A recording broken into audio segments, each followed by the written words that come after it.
When my grandson called me worthless in front of strangers, I didn't know whether to cry or disappear. But what happened next, when a man from my past stepped out of the crowd, changed everything I thought I knew about love, betrayal, and what I deserved. Stay with me until the end, and please, hit that like button and comment with your city so I can see how far this story travels. You won't believe where this goes. I should have known something was wrong when Logan texted me at 7 in the morning. Need you to watch the kids today. Amber has appointments. No good morning, no please, just another demand dressed up as a favor, sent to my phone like I was customer service instead of the woman who'd raised him after his parents died. I stared at the message while my coffee went cold. Outside my bedroom window, well, it wasn't really my bedroom anymore, was it?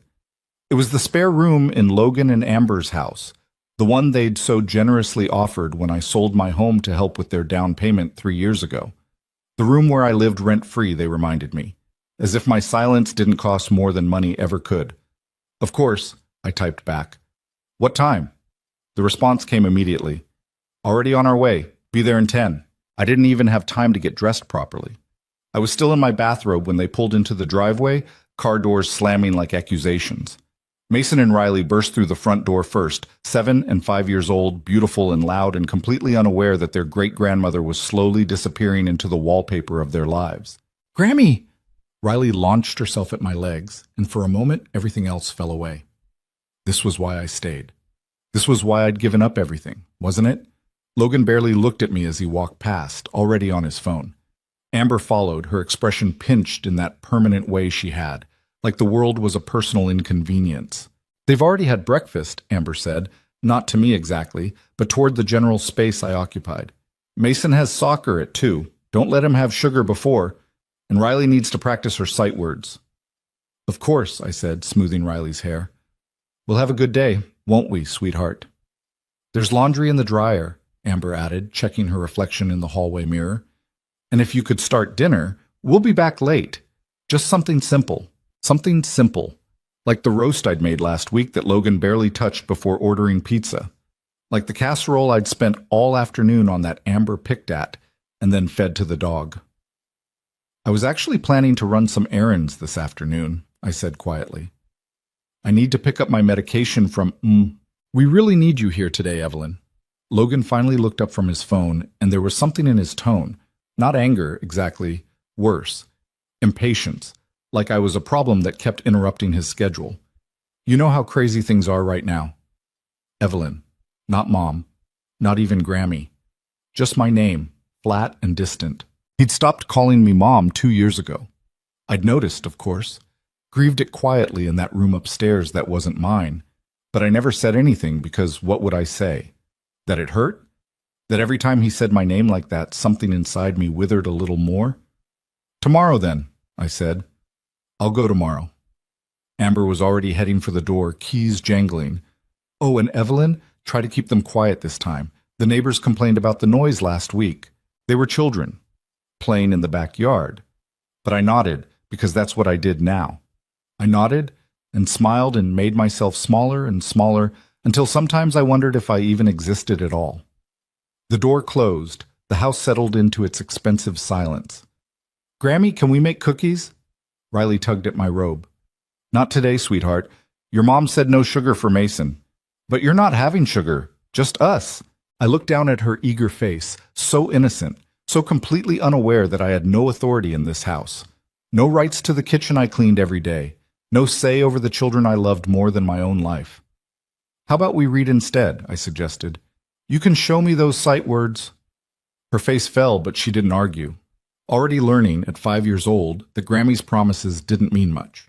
We spent the morning the way we always did. Reading, coloring, pretending everything was normal while I did 3 loads of laundry and scrubbed the kitchen and started a chicken stew for dinner that no one would appreciate. Mason went to soccer. I sat on the bleachers with the other caregivers, mostly nannies, I realized. Women who got paid for this. Women who went home at the end of the day to their own lives. By 4 o'clock, my back was screaming. I'd run out of my arthritis medication 2 days ago, and the pain had settled into my hips like broken glass. But Logan and Amber weren't home yet, and the kids needed snacks, needed attention, needed someone to witness their small triumphs and wipe their small tears. When my phone buzzed, I almost didn't check it. Picking up dinner. Don't worry about cooking. I stared at the message. At the chicken stew that had been simmering for 4 hours. At the biscuits I'd made from scratch because Riley loved them. I already made dinner, I typed. 3 dots appeared. Disappeared. Appeared again. We're getting Thai. The kids like it better. Something cracked open in my chest, small and quiet. They came home at 7 with bags of takeout and didn't even glance at the stove. Logan heated up his pad thai in the microwave while Amber scrolled through her phone. The kids ate spring rolls in front of the TV. I stood in the kitchen, looking at the pot of stew I'd made with care, with love, with the last of my energy. Nobody said thank you. Nobody said anything at all. I'll put this in containers, I said to no one, for lunches. Actually, Evelyn, Amber's voice cut through the room.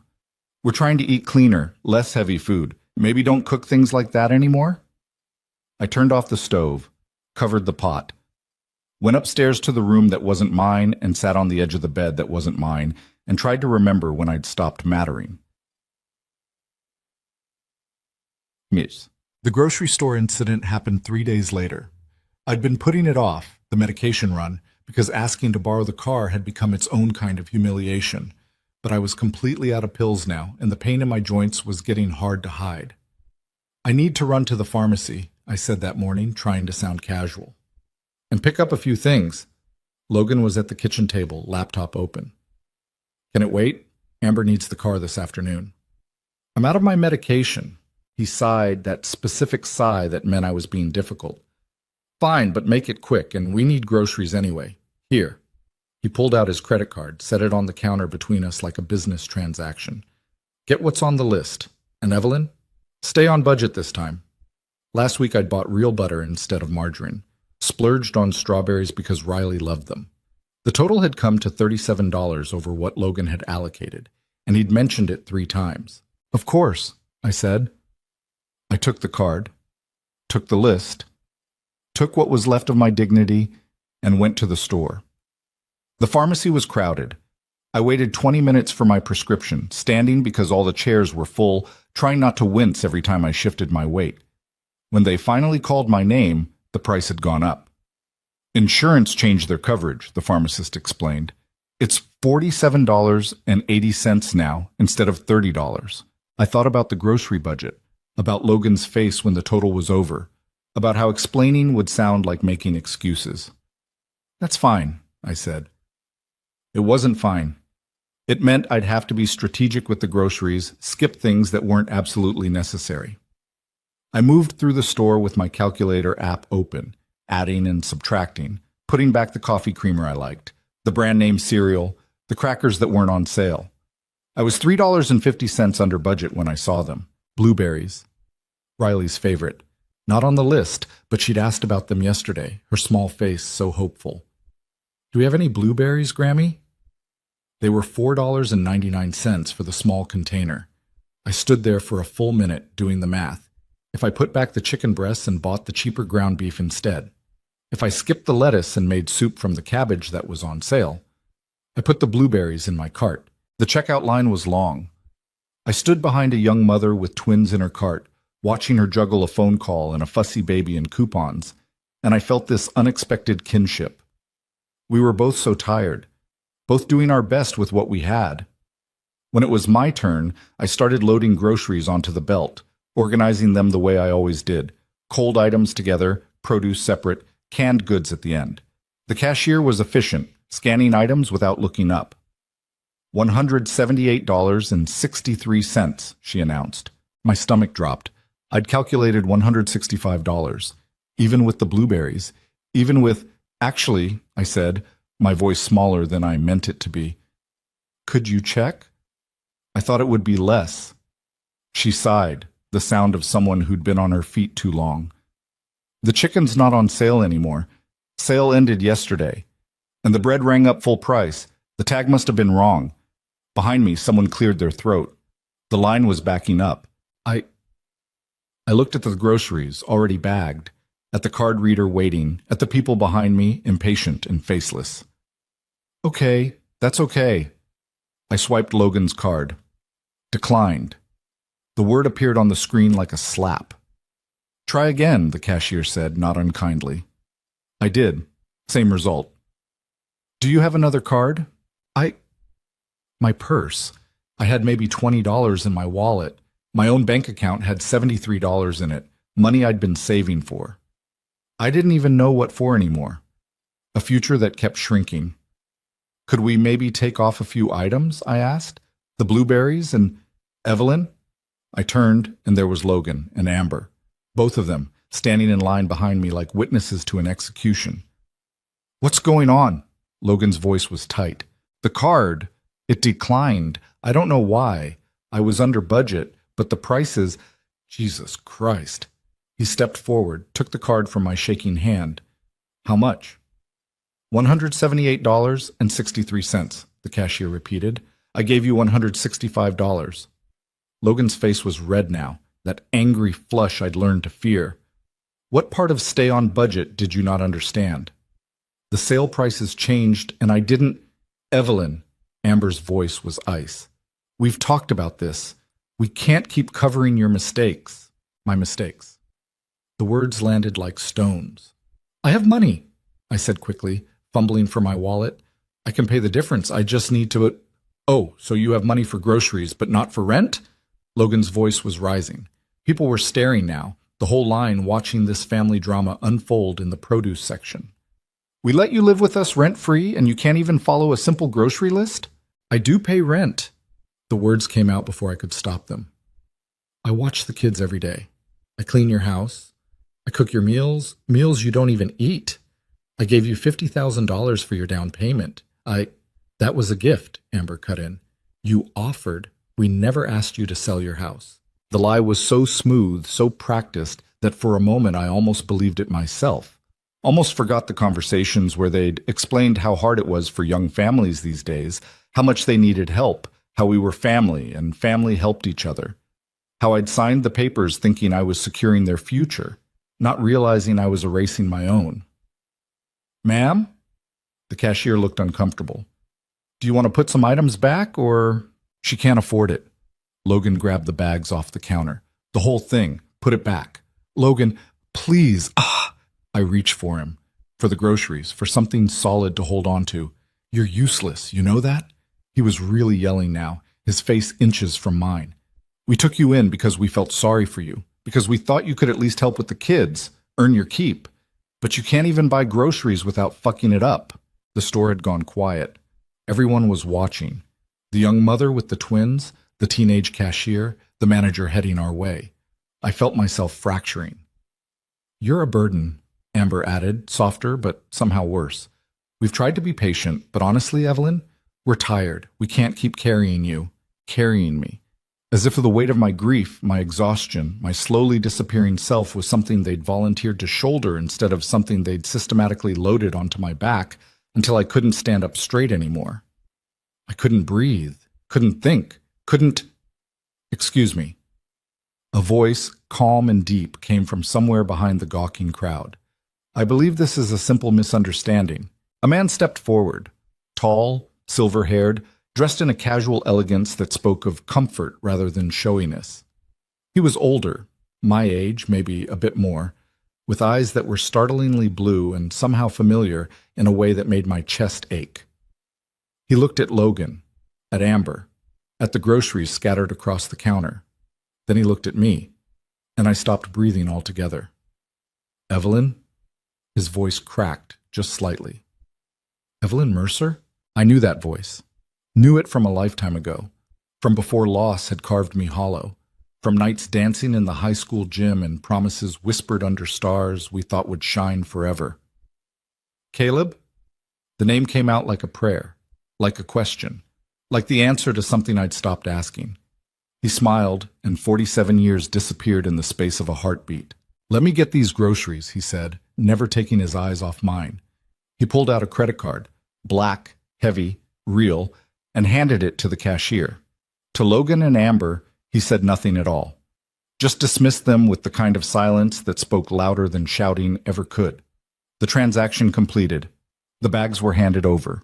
The store resumed its normal rhythm, and I stood there, staring at the man I'd loved and lost half a century ago, wondering if I'd finally, completely lost my mind.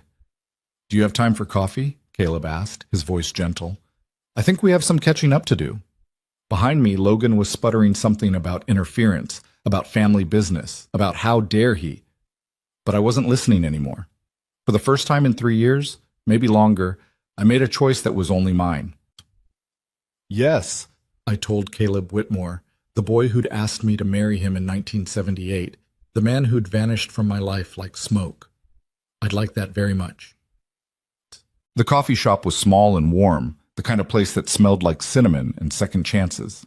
Caleb carried my grocery bags to his car first, a sleek sedan that probably cost more than Logan's mortgage, then guided me here with a hand barely touching my elbow, like I was something precious he was afraid to break.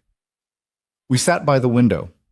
He ordered 2 coffees without asking what I wanted, and somehow got it exactly right. Light cream, 1 sugar. The way I'd taken it when we were 17. "You remembered," I said, my hands wrapped around the warm cup. I remembered everything.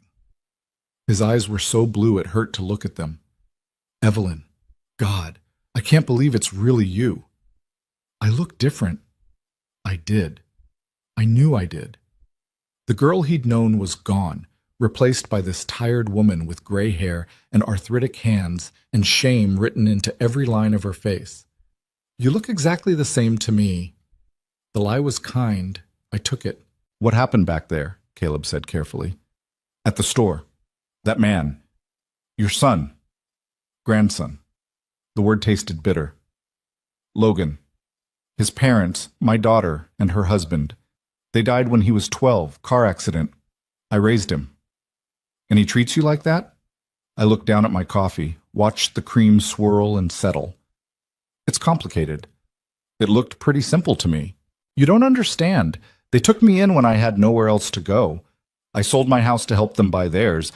It made sense at the time. I was going to live with them anyway, and they needed the money more than I needed the space. They're family." "Family," Caleb repeated, something dark crossing his face. "Yeah, I know something about family interference." The way he said it made me look up. "What do you mean?" He was quiet for a long moment, his fingers tight around his own cup. When he finally spoke, his voice was rough. "Your letters stopped coming in September of 1978. Did you know that? One day we were making plans. You were going to meet me in Boston after I finished my internship. We were going to get married that Christmas, and then nothing, just silence." My heart stopped. "Caleb, I wrote you every week for 6 months. You never wrote back. I thought—" The words stuck in my throat. "I thought you'd changed your mind. Met someone else, moved on." "I never got them.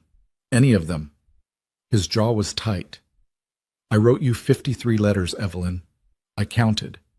53 letters begging you to respond, to tell me what I'd done wrong, to give me a chance to fix it, and you never answered."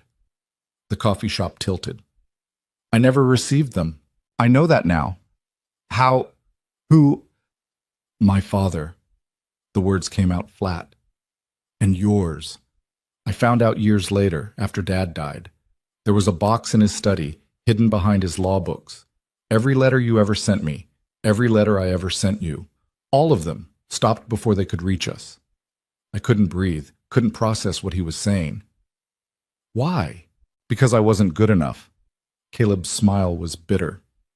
"Son of a mechanic, dating the daughter of Robert Mercer, businessman and pillar of the community. Your father came to see mine that summer, offered him money to make sure we stayed apart, made it very clear that if I contacted you again, he'd destroy my father's shop, his reputation, everything. No." But even as I said it, I knew it was true. Knew it with a certainty that made me sick. My father had been like that, controlling, obsessed with appearances, convinced he knew what was best for everyone. "I was 19, Caleb continued, broke, terrified of what he'd do to my family. So I tried to let you go. But I couldn't stop writing, couldn't stop hoping that maybe one letter would get through, that you'd know I hadn't abandoned you. I waited," I whispered. "I waited for 2 years, kept thinking you'd come back, explain something. And then I met James. He was kind, safe. My parents approved, and I was so tired of waiting for a ghost." "Did you love him?" The question was unfair, but I answered it honestly. Not the way I loved you. But I built a good life with him, had a daughter, 32 years of marriage before the heart attack took him. I'm sorry. Don't be. He was a good man. He deserved better than someone who was always half somewhere else. Caleb reached across the table, his hand hovering near mine. Not quite touching. Not yet. I looked for you, he said. After my father died and I found the letters. I hired investigators. But you'd moved, changed your name when you married. The trail went cold in North Carolina. I was in North Carolina, I said. Raleigh for 15 years. I know. I got there in 1997. You'd moved 6 months earlier. We'd been missing each other by margins, by months, by choices made by people who thought they knew better than our hearts. I have the ring, Caleb said suddenly. The one I bought for you in 1978. I've carried it with me for 47 years. Couldn't bring myself to get rid of it. Something broke open in my chest, painful and vast. Why are you telling me this? Because... He stopped, started again. Because I saw you in that grocery store and it was like no time had passed at all. And then I saw how they treated you, those people who are supposed to be your family, and I wanted to...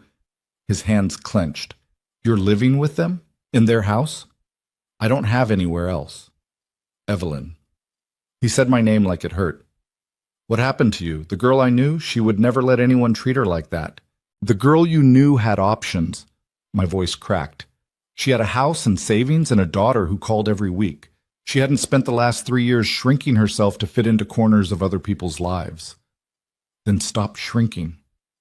It's not that simple. Why not? Because they're all I have. The words burst out of me, too loud for the quiet coffee shop. My daughter is dead. My husband is dead. Most of my friends are gone or moved away. Logan and those kids, they're my family. If I leave, if I push back, I lose them. I lose everything. You've already lost everything.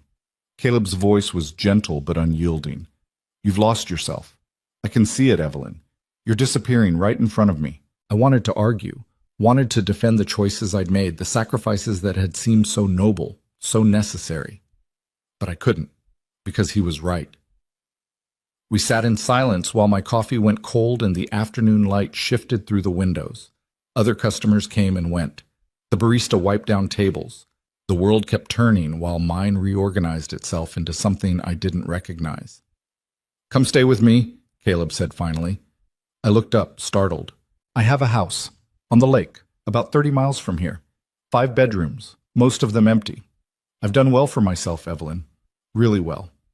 That car restoration hobby turned into a business, then into several businesses. I'm comfortable. More than comfortable. Caleb, I can't, just for a while. Just until you figure things out.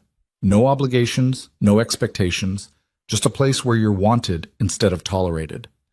They need me. The kids. Do they? Or have you convinced yourself they do because it's easier than admitting you're being used? The words were harsh. True. I don't even know you anymore, I said weakly. Then get to know me again. What have you got to lose? Everything, I wanted to say. But the truth was, I'd already lost it all. Was still losing it, one small piece at a time.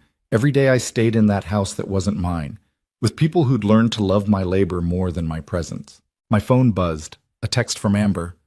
Where are you? The kids are hungry, and you forgot to take the chicken out to thaw. I stared at it, at the casual assumption that I'd drop everything, come running, fix the problem I didn't create. Then I turned my phone face down on the table. Tell me about your life, I said to Caleb. The last 47 years. Everything. He smiled, and it was like sunrise after a very long night. So he told me about business ventures and near bankruptcies and the wife he'd married in 1985 who'd died of cancer 10 years later. About stepchildren who'd scattered across the country and sent Christmas cards but never visited. About building an empire from a small auto shop. About learning that success couldn't fill the space where I'd lived in his heart. I told him about raising my daughter alone after James died. About Sarah's marriage to David. About the joy of becoming a grandmother to Logan. About the car accident that had stolen my daughter and son-in-law in an instant, leaving a 12-year-old boy who needed me more than he knew how to say. about how loving Logan had felt like holding on to Sarah, how somewhere along the way, obligation had calcified into resentment, and I'd become too exhausted to notice. We talked until the coffee shop closed, until the barista started stacking chairs and giving us meaningful looks. In the parking lot, next to his expensive car, and my borrowed one full of groceries I'd been humiliated for buying, Caleb took my hand. I meant what I said about the house. The offer stands. I need to think. Of course. He pulled a business card from his wallet, wrote a number on the back. That's my personal cell. Call me anytime. 3 a.m, doesn't matter. If you need anything, a ride, a meal, someone to talk to, I'm here. I took the card, held it like a lifeline. Caleb, why didn't you get married again after your wife died? He looked at me for a long moment, his blue eyes steady and sad and full of something I was afraid to name. Because I was still waiting for you. He kissed my cheek, got in his car, drove away.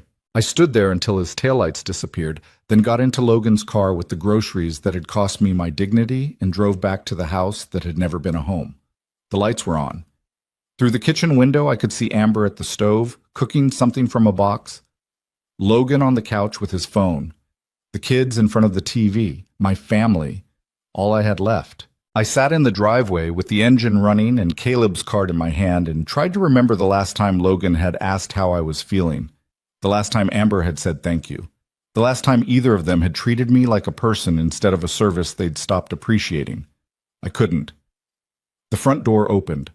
Logan appeared, backlit and irritated. Are you coming in or what? The groceries are melting. I looked at him. At the boy I'd raised, who'd grown into a man I didn't recognize, who'd learned to weaponize my love and call it family. Then I looked at the card in my hand, and for the first time in longer than I could remember, I saw a choice that was entirely mine to make. I picked up my phone, started typing. I need help. The text sat there on my phone screen, unsent, for what felt like hours but was probably only 30 seconds. I need help. 3 words that should have been simple but felt like admitting defeat. Logan was still standing in the doorway, his silhouette sharp against the kitchen light, waiting, always waiting for me to fall in line. I deleted the message. Then I typed it again.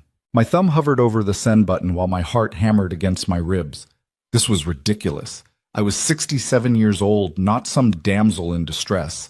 I'd survived widowhood, raised a grieving grandson, built an entire life from the wreckage of loss. I didn't need rescuing, except I did. I pressed send. The response came before I even had time to panic. Where are you? In the driveway. Logan's house.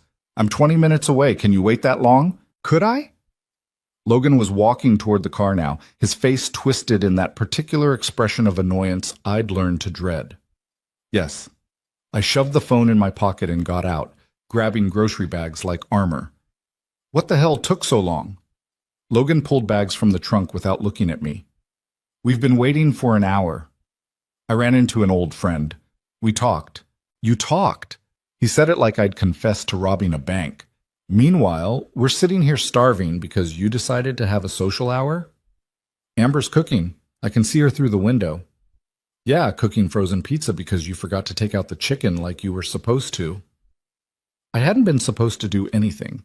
I'd been at the grocery store, humiliated, when I should have been picking up my medication. But pointing that out would only make things worse. I'm sorry, I said automatically. The words were so practiced they didn't even feel like language anymore, just sounds I made to keep the peace. We carried the groceries inside. Amber was at the counter, her expression as cold as the freezer she was pulling dinner from. The chicken's still frozen solid, she announced. I guess we're having processed food again. Great for the kids. The implication sat heavy in the air. This was my fault.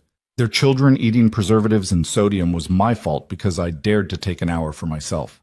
I can make something else, I offered. There's ground beef. I could... Don't bother.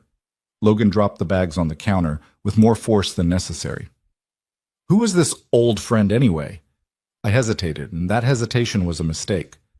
Just someone I knew a long time ago. Someone. Amber's tone sharpened. Man or woman? Does it matter? Mom's been dead 3 years, Evelyn. I don't think it's appropriate for you to be picking up men at the grocery store. The accusation was so absurd I almost laughed. Almost. But Amber's face was serious, and Logan was nodding like she'd made a valid point. I wasn't picking anyone up. Caleb and I were friends in high school. We hadn't seen each other in decades. We had coffee. Caleb? Logan's eyes narrowed. How convenient that some rich guy just happens to show up and buy your groceries. How did you... The cashier told us. When we came back to pay for everything because you left it sitting there like you didn't even care. They'd gone back. Of course they had. Not to check on me, but to avoid the embarrassment of groceries abandoned mid-transaction. I was going to come back, I said quietly. With what money? Your secret boyfriend's credit card? Logan, stop. No, I'm serious. Who is this guy? And what does he want? He doesn't want anything. We're friends. Nobody buys $180 worth of groceries for a friend they haven't seen in 50 years. Amber crossed her arms. What did you tell him? Did you make us sound like monsters? Play the poor victim so he'd feel sorry for you? My phone buzzed in my pocket. I knew it was Caleb without looking, knew he was probably close, maybe already turning onto their street. I need to go out for a bit, I said. Out! Logan's laugh was harsh. You just got back. Dinner's in 15 minutes. I'm not hungry. Evelyn. His voice dropped to that dangerous quiet. Sit down. We need to talk about some things. Something in his tone made my stomach clench. This wasn't about groceries anymore. I sat. Amber pulled out a folder from somewhere. Had it been waiting there all along? And placed it on the table between us like evidence at a trial. We've been patient, she started. Really patient. But we need to discuss your contribution to this household. My contribution. You live here rent-free. You use our utilities, eat our food, drive our car, and in return you help with the kids and some light housework. She made it sound so reasonable, so fair. But lately, you've been dropping the ball. Dropping the ball. I repeated her words because my brain couldn't form my own. Logan jumped in. The kids were late to school twice last week because you overslept. The laundry's been piling up. You forgot about Mason's permission slip for the field trip, and now this thing with the groceries. I overslept because I was up until 2 a.m. cleaning after your dinner party. The laundry piled up because your washing machine broke and I was hand washing everything in the bathtub. I didn't forget the permission slip. You never gave it to me. So now you're making excuses. I'm explaining what actually happened. You're getting defensive. Amber's voice was syrupy with false concern. Which is exactly what we wanted to talk about. Your attitude lately has been really negative. The kids are picking up on it.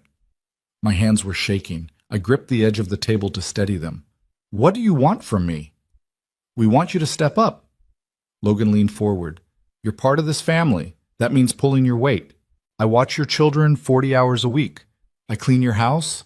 I cook meals you don't eat. What exactly am I not doing? It's not about tasks, Evelyn. It's about attitude, about being grateful for what we've given you. The word grateful hit me like a fist. Grateful, I whispered. You have a roof over your head, a family who cares about you. Most women your age are alone in some depressing apartment. We could have put you in a home, but we didn't.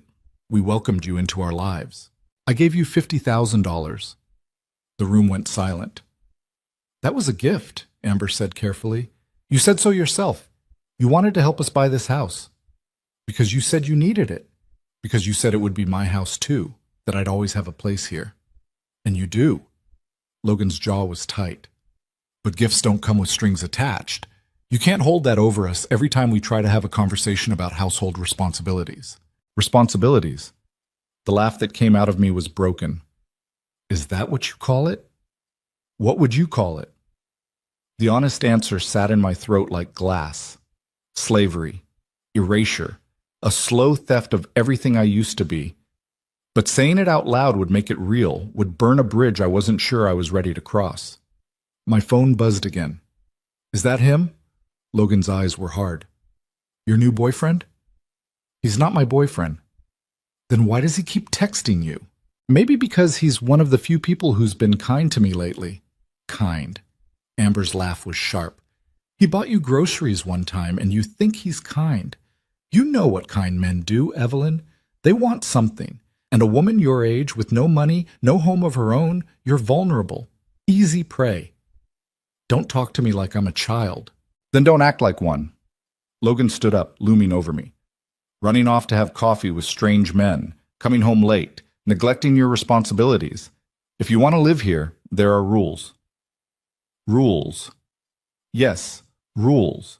Like letting us know where you are, not making plans without checking with us first, and definitely not bringing strange men into our children's lives. Caleb isn't strange, and I'm not bringing him anywhere. Yet. Amber's smile was cold. But you want to, don't you? You want to run off and play teenager again, relive your glory days while we're stuck dealing with reality.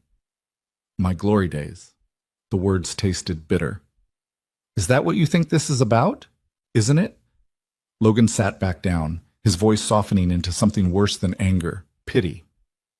Look, we get it. You're lonely. Dad's been gone for years. You miss having someone, but this guy, he's not the answer. He's just going to use you and disappear. Like you're using me? I didn't mean to say it, but once the words were out, I couldn't take them back. The silence that followed was suffocating. Wow. Amber's voice was ice. Wow, that's what you really think? That we're using you? I didn't mean, no, clearly you did. Logan stood again, his face flushed. After everything we've done for you, everything we've sacrificed to make room for you in our lives. And you think we're using you? Logan, we could have said no when you needed a place to stay. We could have put you in one of those senior communities. But we didn't. We opened our home, our family, and this is the thanks we get? I'm grateful. You have a funny way of showing it. He grabbed the folder, shoved it back across the table. You know what? Maybe Amber's right. Maybe we need to formalize this arrangement. Formalize? Amber pulled out papers. Actual papers. How long had they been planning this? A rental agreement, she explained. Just to make everything clear. You'll pay $800 a month for your room and utilities. In exchange, you'll provide 20 hours of childcare per week at $12 an hour. That leaves you with $960 coming in, minus the $800 rent, which gives you $160 spending money. Plus, you'll be responsible for your own groceries and personal items. The math was happening too fast. 20 hours? I watch them every day, sometimes 10 hours. We're being generous with the rate. Most sitters charge $10, and we're only asking for 20 hours because we know you have limitations at your age. My age. You're almost 70, Evelyn. You get tired. You forget things. We can't rely on you the way we could a professional nanny. Then get a professional nanny. We don't want a nanny. We want family, but family needs boundaries. I stared at the papers, at the numbers that would leave me with almost nothing, at the casual way they'd calculated my worth, and found it wanting. What if I say no? Logan and Amber exchanged a look, a long, significant look that told me they'd prepared for this. Then we'll need to make other arrangements, Logan said carefully, for everyone's sake. Other arrangements. There's a nice senior community about an hour from here, Maple Grove. We've already looked into it. They have availability. My phone buzzed a third time. I pulled it out with shaking hands. I'm outside. No pressure. Just wanted you to know I'm here if you need me. That's him, isn't it? Amber leaned forward. Your knight in shining armor. What's he promising you, Evelyn? A fancy house? Money? Love? He's not promising me anything. Right. He just happened to show up at the exact moment you were having a bad day. Just happened to have money to throw around. Just happened to reconnect after 50 years. Her eyes were sharp. Men don't do that without expecting something in return. Some men do. Not in the real world. Logan's voice was almost gentle now, which somehow made it worse. Look, I know you want to believe in fairy tales, but you're not 20 anymore. You're a widow with no income and no assets. If this guy is interested, it's because he sees someone he can control. Like you control me? The words hung in the air like smoke. We're trying to protect you. Logan's hands were flat on the table, his knuckles white. From making stupid decisions. From getting hurt. Or from leaving. Why would you leave? Amber's voice climbed half an octave. You have everything you need here, unless you don't want to be around your great-grandchildren anymore. Unless family doesn't matter to you. There it was. The weapon they always used. The kids. Of course family matters. Then prove it. Sign the agreement. Show us you're committed to being part of this family. I looked at the papers again. At the dollar signs that would trap me here more effectively than any lock. at the casual cruelty of reducing a grandmother's love to $12 an hour. I need to think about it. What's there to think about? Logan's patience was fraying. Either you want to be here or you don't. I want to be where I'm valued. You are valued. We're literally putting a value on your contribution right here in black and white. That's not what I meant. Then what did you mean? I stood up. My legs were unsteady, but I stood. I need some air. Evelyn, I'm going for a walk. I'll be back in an hour. You're not going to see him. It wasn't a question. It was an order. I'm going for a walk. If you walk out that door to meet some stranger, don't bother coming back. The ultimatum landed like a slap. Logan's face was flushed, his eyes hard. Behind him, Amber stood with her arms crossed, nodding her agreement. You don't mean that, I said. Try me. We've been more than patient. But if you're choosing some random man over your own family, over your own great-grandchildren, then maybe you're not the person we thought you were. Logan, please. It's your choice, Evelyn. Walk out that door, and we're done. Stay, sign the agreement, and we can move forward as a family. What's it going to be? My hand was on the doorknob. I could feel it, cold and solid under my palm. Behind me was everything I knew. My grandson, the children I loved, the life I'd built from grief and obligation. Outside was a man I barely knew anymore. A past I'd mourned for 47 years. A future I couldn't even imagine. I'm going for a walk, I said again. Evelyn? I opened the door. The night air hit my face like a baptism. Caleb's car was parked at the curb, engine running, and I could see him through the windshield, his silver hair catching the streetlight. Behind me, Logan was shouting something about betrayal, about selfishness, about how I'd regret this. But I was already walking down the driveway, my legs moving on autopilot, carrying me toward the car and the man, and the choice I didn't know I was brave enough to make. Caleb got out when he saw me coming, came around to open the passenger door like I was someone worth that kind of gesture. Are you okay? His voice was low, concerned. No, my voice cracked. No, I'm really not. Do you want to leave?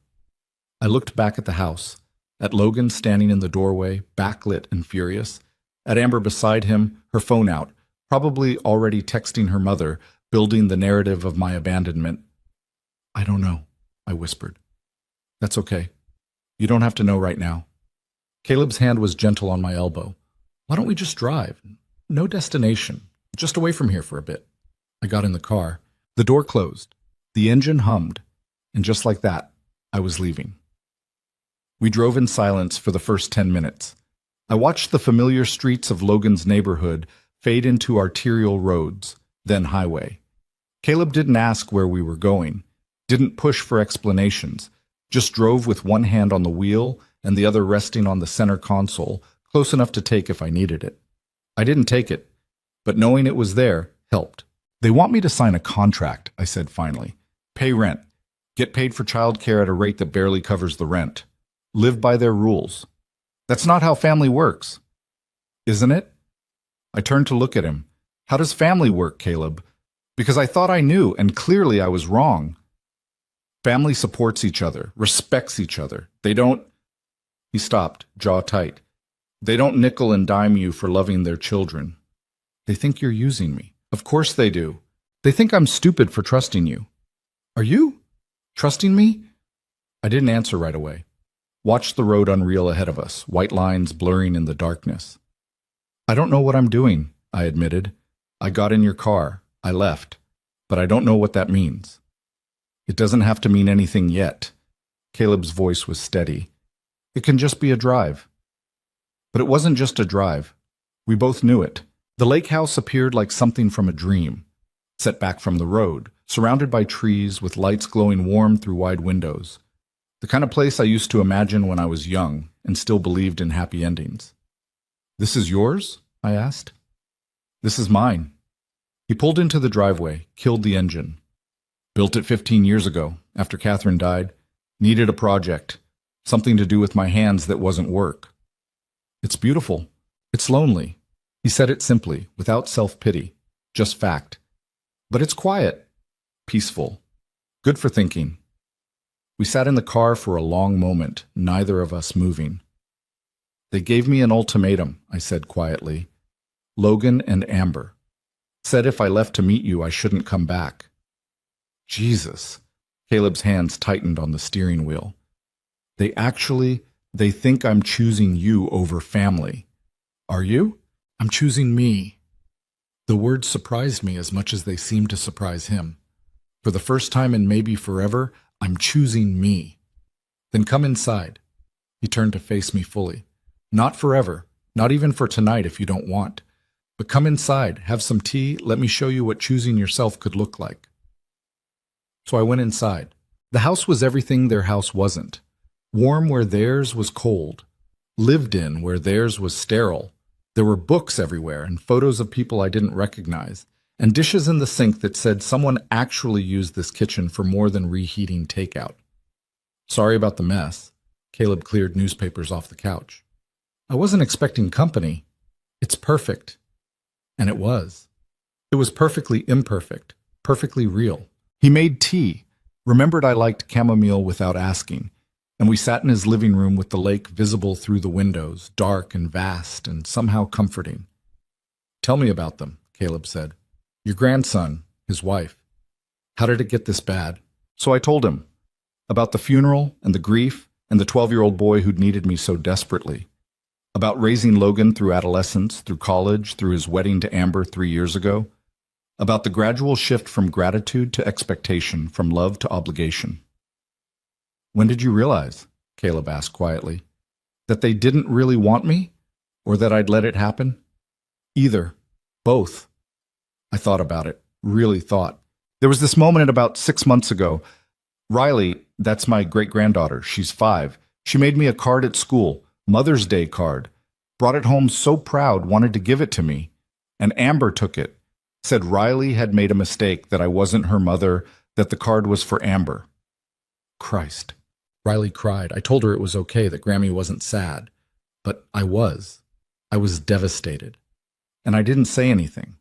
Just like I didn't say anything when they started calling me Evelyn instead of Mom. Just like I didn't say anything when they turned my bedroom into a home office and moved me to the spare room.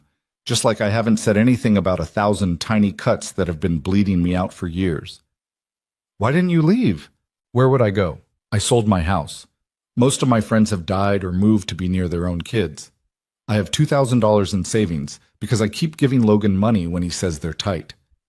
I'm 67, Caleb. I'm old and tired and scared. You're not old? I feel old. That's different. He set down his tea, turned to face me fully. Evelyn, I'm going to say something, and I need you to really hear it. What they're doing, it's not normal. It's not how families treat each other. It's abuse. The word hung in the air between us. They've never hit me. Abuse isn't just physical. They're financially exploiting you, emotionally manipulating you, isolating you from anyone who might make you realize how wrong this is. That's abuse. I let them... No. His voice was firm. You survived. You did what you had to do to keep your family together, to stay close to those kids you love. That's not weakness. But Evelyn, you can't survive your way into being valued. They're not going to wake up one day and realize what they've done. People like that, they'll take everything you give and ask for more. They're all I have. No? Caleb reached for my hand, and this time I let him take it. No, they're not. You have you. You have your strength, your dignity, your worth. And if you let me, you have me. Caleb, we've known each other for one day after 47 years. You can't... I've known you since I was 16 years old. The girl I knew then, smart, fierce, full of life. She's still in there. I saw her today when you stood up to them in that grocery store. When you got in my car even though you were terrified. That's the Evelyn I remember. That's the Evelyn who deserves better than being treated like unpaid help in her own grandson's house. I was crying now, silent tears that I couldn't stop. I don't know how to do this. Do what? Choose myself. I've spent my whole life choosing other people. My father, my husband, my daughter. Logan. I don't know who I am if I'm not taking care of someone. Then let's find out together. His thumb traced circles on the back of my hand. Stay here tonight, just tonight. Sleep in a real bed, in a room that's actually yours. Wake up tomorrow and decide if you want to go back or try something different. They'll never forgive me. Maybe not. But will you forgive yourself if you go back? The question hit harder than anything Logan had said. Harder than the contract or the ultimatum, or the casual way they'd calculated my worth. I'm scared, I whispered. I know. What if I'm making a mistake? What if you're not? We sat there in the lamplight, holding hands like teenagers, while my phone buzzed with increasingly angry messages from Logan that I didn't read. There's a guest room upstairs, Caleb said finally. Clean sheets, private bathroom. It's yours if you want it. No expectations, no obligations. Just a safe place to sleep. And tomorrow? Tomorrow we'll figure it out, together, if you want. I looked at him, really looked at him. At the lines on his face that told stories I'd missed. At the kindness in his eyes that hadn't dimmed in nearly 50 years. At the man who'd kept a ring in his pocket for decades, just in case I came back. Okay, I said. Okay? Okay, I'll stay. Tonight. Just tonight. His smile could have lit the whole house. He showed me to the guest room, which was bigger than the space I'd been occupying at Logan's, with windows overlooking the lake and furniture that actually looked comfortable. There was a robe on the back of the door and fresh towels in the bathroom and little bottles of shampoo that probably cost more than I usually spent on groceries. I'll be downstairs if you need anything, Caleb said from the doorway. Anything at all. Caleb? Yeah? Thank you for showing up, for remembering, for... My voice broke. For making me feel like I matter. Evelyn. He stepped back into the room, his expression serious. You've always mattered, to me. From the moment I met you in Mrs. Patterson's English class, and you corrected my grammar in front of everyone. You've always mattered. He left, closing the door softly behind him. I sat on the edge of the bed, a real bed, not a thin mattress in a room that smelled like storage, and pulled out my phone. 17 messages from Logan, 12 from Amber, 3 from Mason's number, which meant they were using the kids now. Grammy, where are you? Mom says you left. Are you coming back? I miss you. The last one broke something in me. I typed a response, deleted it, typed another, finally settled on, I'm safe. I love you. I'll explain soon. I didn't send it to Logan or Amber. They didn't deserve to know. But I saved it in my drafts, a promise to myself that I'd find a way to explain to those kids that leaving their house didn't mean leaving them. My phone rang. Logan's name on the screen. I didn't answer. It rang again, and again. On the fourth call, I turned it off completely. Then I lay back on the softest pillows I'd felt in years, in a room where I'd been welcomed instead of tolerated, and cried until I had nothing left. When I finally fell asleep, I dreamed of grocery stores and gold rings and a life I thought I'd lost forever. I woke up to sunlight and the smell of coffee, and for a confused moment I thought I was back in my old house, the one I'd sold to help Logan, the one with the kitchen window that faced east and caught the morning light just right. Then I remembered. The guest room came into focus, the lake visible through gauzy curtains, the robe still hanging on the door. The phone I'd turned off last night, sitting on the nightstand like an unexploded bomb. I turned it on. 43 messages. I didn't read them. Not yet.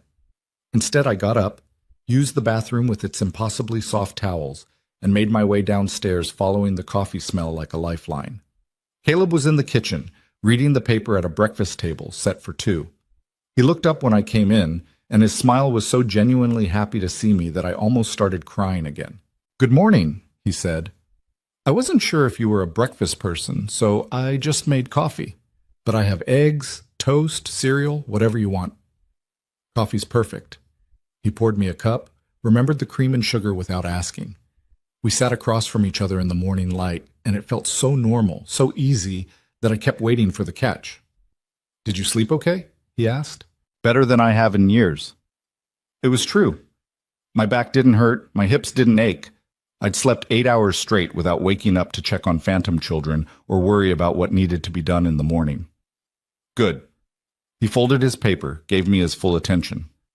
So, what do you want to do today? The question threw me. I don't know. I should probably... I need to... I trailed off, unsure how to finish. You don't need to do anything. That's the point. You're here. You're safe. Everything else can wait. Logan can survive one day without you. Caleb's voice was gentle, but firm. The kids will be fine. Amber will figure out dinner. The world will keep turning. You don't understand. They're going to be so angry. Let them be angry. I can't just... Yes, you can. He reached across the table, covered my hand with his. Evelyn, I need you to hear something. You don't owe them an explanation. You don't owe them anything. You're a grown woman who spent the night at a friend's house. That's all. They won't see it that way. I don't particularly care how they see it. His certainty was startling.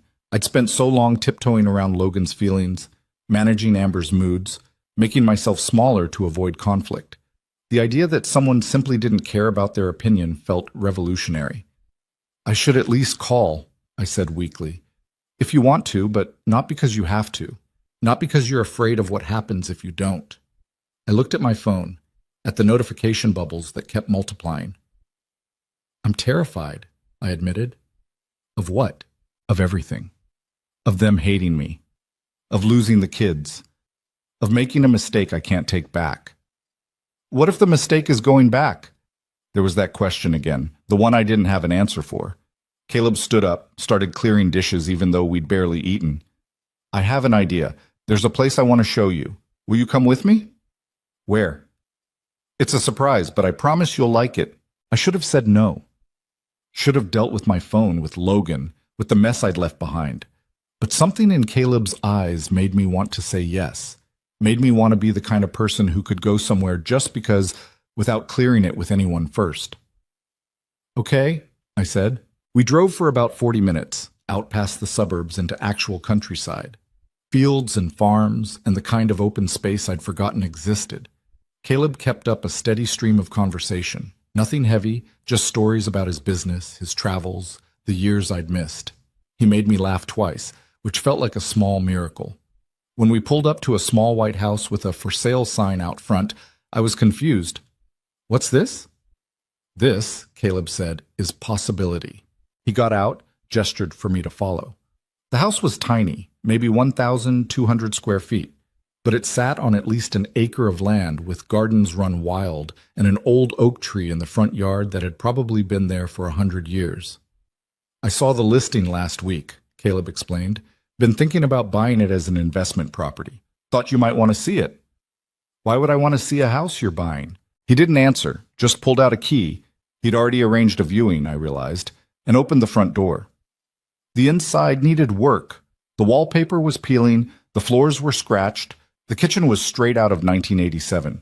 But the bones were good. High ceilings, big windows. A fireplace that probably actually worked. 2 bedrooms, Caleb said, walking through like a realtor. 1 bathroom that needs updating. Kitchen's functional but ugly. But look at this. He opened the back door. The backyard was enormous. Overgrown, yes, but full of potential. There was a shed that could be a workshop. Space for a garden. Privacy. It's lovely, I said carefully. But I don't understand why. It could be yours. The words hung in the air between us. Caleb, I can't afford... I can. He turned to face me fully. I can buy this house. Put it in your name. No strings. No mortgage. Just a place that's yours, where nobody can make you feel small or unwanted or like you're taking up too much space. That's insane. Why? Because you barely know me. Because we reconnected 2 days ago. Because people don't just buy houses for people. I'm not people. I'm the man who's been waiting for you for 47 years. The man who watched you get humiliated in a grocery store and wanted to burn the world down. The man who... He stopped, took a breath. I have more money than I know what to do with, Evelyn. No kids of my own. No real family to speak of. What's the point of having it if I can't use it to help the person I...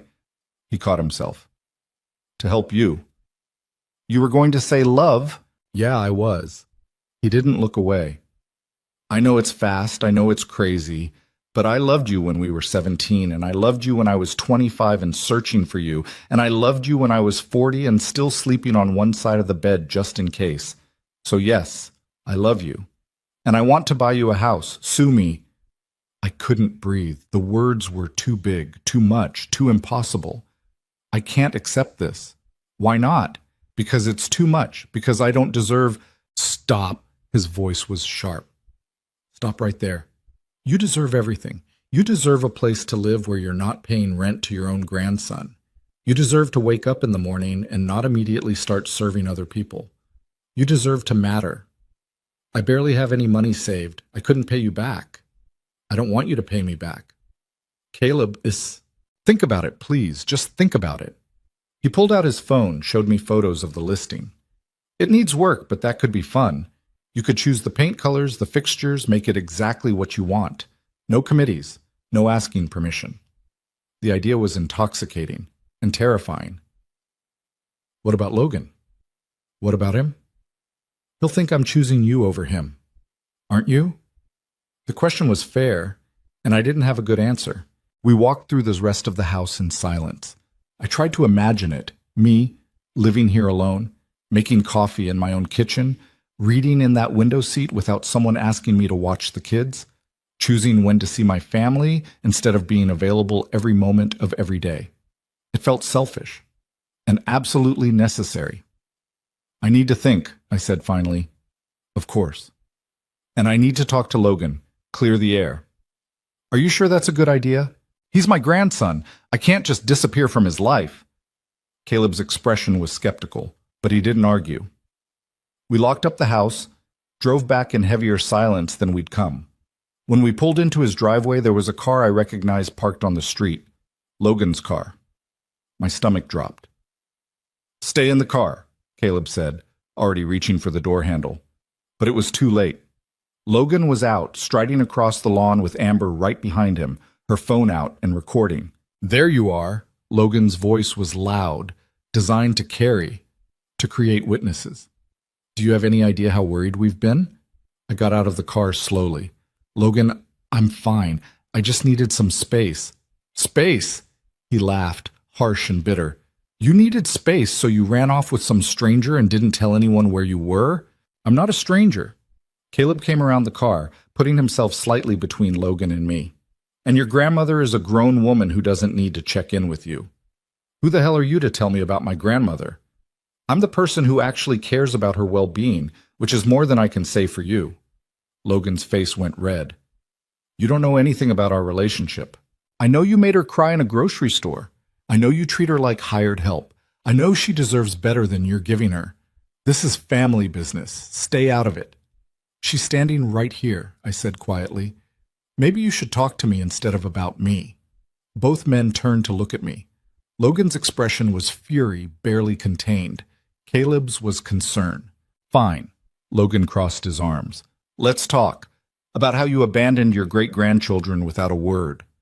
About how you've been hiding out here playing house while we've been scrambling to cover everything you usually do. About how you're throwing away your family for some guy you haven't seen in 50 years. I'm not throwing away my family. Really? Because that's exactly what this looks like. The kids are devastated. Mason cried himself to sleep last night. Riley won't stop asking where Grammy is. And you're what? House shopping? He gestured at Caleb. Planning your new life with your sugar daddy?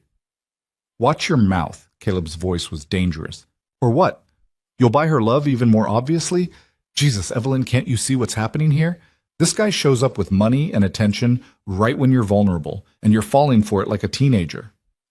That's not what's happening. Then what is happening? Explain it to me, because from where I'm standing, you're choosing a stranger over your own family. He's not a stranger, and I'm not choosing him over you. I'm choosing me. The words came out stronger than I felt. Choosing you. Amber stepped forward, phone still recording. That's rich. You've lived off us for 3 years, and now that we asked for a tiny bit of accountability, you run away. I gave you $50,000, which we already talked about. That was a gift. A gift you manipulated me into giving. Manipulated?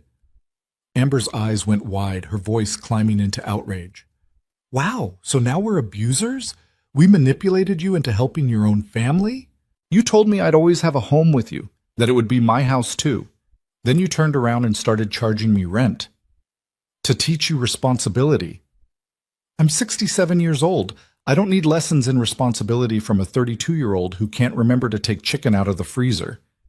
The slap came from Amber, sharp and shocking. My cheek burned where her hand had connected. The world stopped.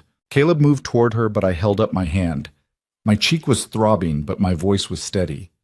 Don't you ever touch me again. You don't get to insult me in front of strangers. Amber's voice was shaking. After everything we've done for you. Done for me? You've turned me into a servant, an unpaid nanny who you threaten to replace when I don't perform to your standards. Because you don't perform. You're old, you're slow, you forget things. We could get actual help for what we're paying you. Then get it. Get a real nanny. Pay them actual wages. Stop pretending you're doing me a favor by letting me raise your children. Logan grabbed Amber's arm, pulling her back. But his eyes were on me, and they were cold. So that's it? You're just leaving. I'm not leaving the kids. I'm leaving a situation where I'm not valued. We value you. No, you don't. You value my labor. There's a difference. This is insane. He ran a hand through his hair. You're having some kind of crisis. This guy has gotten into your head, made you think we're villains. But we're your family, Evelyn. We're the ones who were there when you needed us. Were you? Because I remember asking for help when my arthritis got bad, and you told me to push through it. I remember asking to go to my doctor's appointment, and you said the kids came first. I remember... My voice broke. I remember asking if you loved me, and you said of course. But you said it the way you'd answer any automatic question. You didn't mean it. You haven't meant it in years. That's not fair. None of this is fair, but I'm done pretending it is. So you're choosing him. Logan pointed at Caleb. Some rich guy who's going to get tired of you in 6 months and leave you with nothing. I'm choosing myself. And yes, Caleb is part of that choice. He's offering me something you never did. Respect. He's offering you money. That's all this is. Money and some fantasy of your high school romance. But reality's gonna hit, Evelyn. And when it does, when he's gone and you've burned all your bridges, don't come crying to us. I won't. The certainty in my voice seemed to shake him. You really mean this? I do. Fine. His jaw was tight. Then I guess we're done. Come by tomorrow to get your things.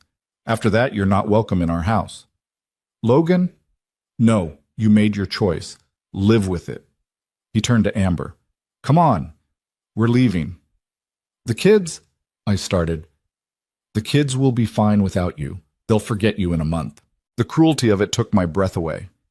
But I didn't argue, didn't beg, just stood there while they got in their car and drove away, Amber's phone still recording through the window. When they were gone, my legs gave out. Caleb caught me before I hit the ground, helped me to his front steps. I'm sorry, he said. I'm so sorry you had to go through that. She hit me. I touched my cheek, still burning. She actually hit me. I saw, and we have witnesses. He nodded toward a neighbor who'd been watching from across the street. If you want to press charges, no. No, I just want it to be over. Okay. He sat beside me, solid and steady. Okay. What do you need? I don't know. The tears came finally, hot and helpless. I don't know what I need. That's okay. We'll figure it out. We sat there on his front steps while I cried for everything I'd lost and everything I was about to lose. For the grandson who'd become a stranger, for the great-grandchildren who might actually forget me, for the version of myself who'd believed that love and sacrifice were the same thing.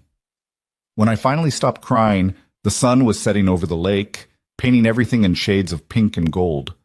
The house, I said quietly. The one you showed me. Is the offer still good? Always. I want it. Caleb turned to look at me. You're sure? No, I'm terrified. But I want it anyway. I want a place that's mine. I want to wake up and choose how to spend my day. I took a shaky breath. I want to find out who I am when I'm not trying to earn love from people who are never going to give it. Then it's yours. He pulled out his phone. I'll call my realtor right now. Caleb, wait. He paused, thumb hovering over the screen. Why are you doing this, really? And don't say it's because you love me. We barely know each other anymore. He was quiet for a long moment. When he spoke, his voice was rough with emotion. Because 47 years ago, your father and mine made a choice for us. They decided we weren't allowed to love each other. And we lost everything. I lost you. You lost the life we could have had together. I can't get those years back. but I can make damn sure that nobody, not Logan, not Amber, not anyone, gets to make choices for you ever again. That's why I'm doing this, because you deserve to choose. I'm choosing you, I whispered. I know, and I'm choosing you back, finally. He made the call, made the offer, made it real. While he was on the phone, mine buzzed, a text from a number I didn't recognize. Grammy, it's Mason. I took Mom's old phone. Are you really not coming back? My heart cracked open. I love you so much, but I can't live with your parents anymore. It doesn't mean I'm leaving you. Mom says you picked your boyfriend over us. That's not true. I picked myself. Do you understand? 3 dots appeared, disappeared, appeared again. Not really, but I miss you. I miss you too. More than you know. Can I still see you? If your parents let you, I would love that more than anything. The dots disappeared. Didn't come back. I stared at the phone, willing it to buzz again, willing Mason to say something, anything, that would make this easier. It stayed silent. The offer's accepted, Caleb said, hanging up. Pending inspection, but the seller's motivated. We could close in 3 weeks. 3 weeks. It felt both too fast and not fast enough. In the meantime, you're staying here. The guest room is yours for as long as you need it. Caleb, I can't keep imposing. You're not imposing. You're here, with me, which is exactly where I want you to be. He said it so simply, like it was obvious, like there was no question about whether I was wanted. I'd forgotten what that felt like. I need to get my things tomorrow, I said. From Logan's house, my clothes, my photos, the jewelry box Sarah gave me before she died. I'll come with you. That'll just make it worse. I don't care, you're not going back there alone. Logan said I could come tomorrow. Then tomorrow we'll go, together. And if they try anything, anything at all, I'll make sure they regret it. The protectiveness in his voice should have felt suffocating. Instead, it felt like safety. That night, we sat on his deck overlooking the lake, drinking wine and talking about everything except Logan and Amber and the bomb I'd just dropped on my life.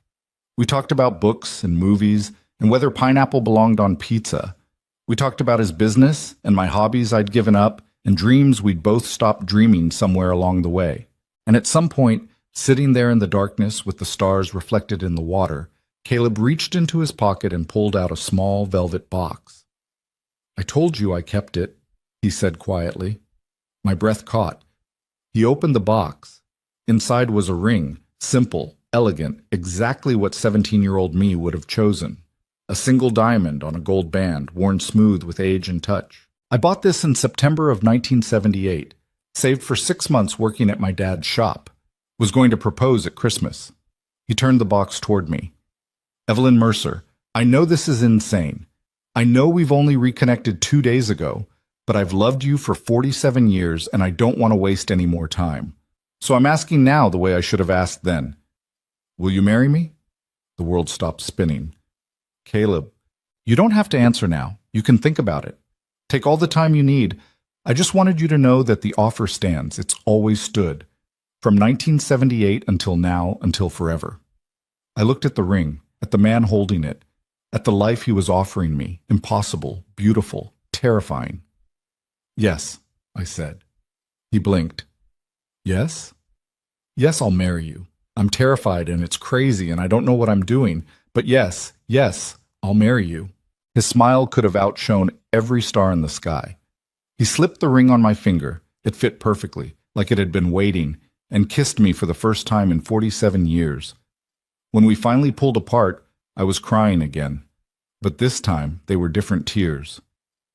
I have to tell Logan, I whispered, before word gets out. He deserves to hear it from me. Are you sure? No, but I have to try. One more time. I have to try to make him understand. Okay. Tomorrow. After we get your things. We'll tell them together. Together, I repeated, testing the word, liking how it felt. We sat there until the wine was gone and the stars were fading into dawn. Until I couldn't keep my eyes open anymore, and Caleb walked me to the guest room that was starting to feel like mine. Get some sleep, he said at the door. Tomorrow's going to be hard. I know, but we'll get through it. Together. He kissed my forehead, gentle and sweet. and left me there with a ring on my finger and a future I never thought I'd have. I lay in bed, watching the lake through the window, turning the ring around and around on my finger. Somewhere across town, Logan and Amber were probably planning how to punish me for leaving. Somewhere, Mason and Riley were going to sleep without Grammy to tuck them in. And somewhere inside me, buried under years of sacrifice and silence, the girl I used to be was waking up and remembering how to fight. Tomorrow, I'd face them. Tomorrow, I'd tell them about Caleb and the ring and the choice I'd made. Tomorrow, they'd try to make me feel guilty for choosing happiness. But tonight I was engaged to the love of my life, sleeping in a house where I was wanted, wearing a ring that had waited 47 years to find my finger. Tonight, for the first time in longer than I could remember, I felt like myself. Morning came too fast and not fast enough.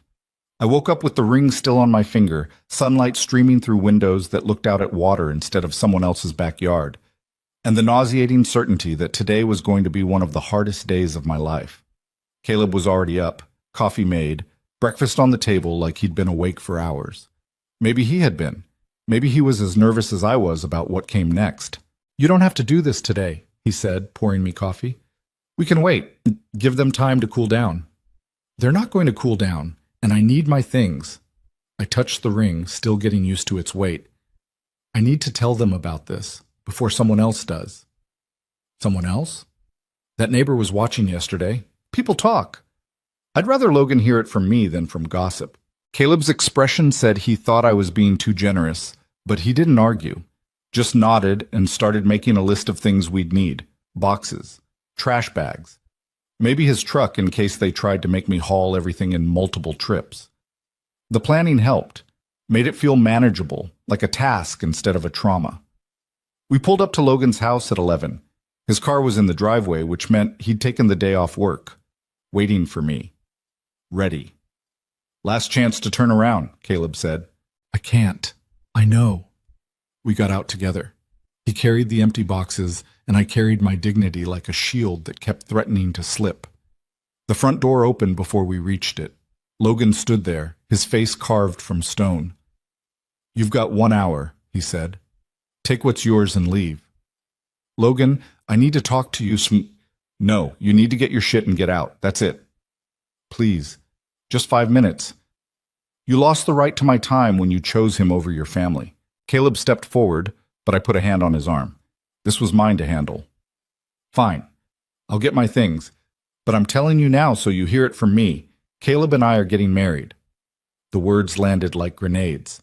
Logan's face went from stone to crimson. "You're what?" "We're engaged. I said yes last night." "You've known him for 3 days. I've known him for 50 years. We just lost some time in between." "This is insane. You're insane. He's using you." "He's not using me. He's offering me a life. A real one. Where I'm valued." Amber appeared behind Logan, her phone already out. Of course it was.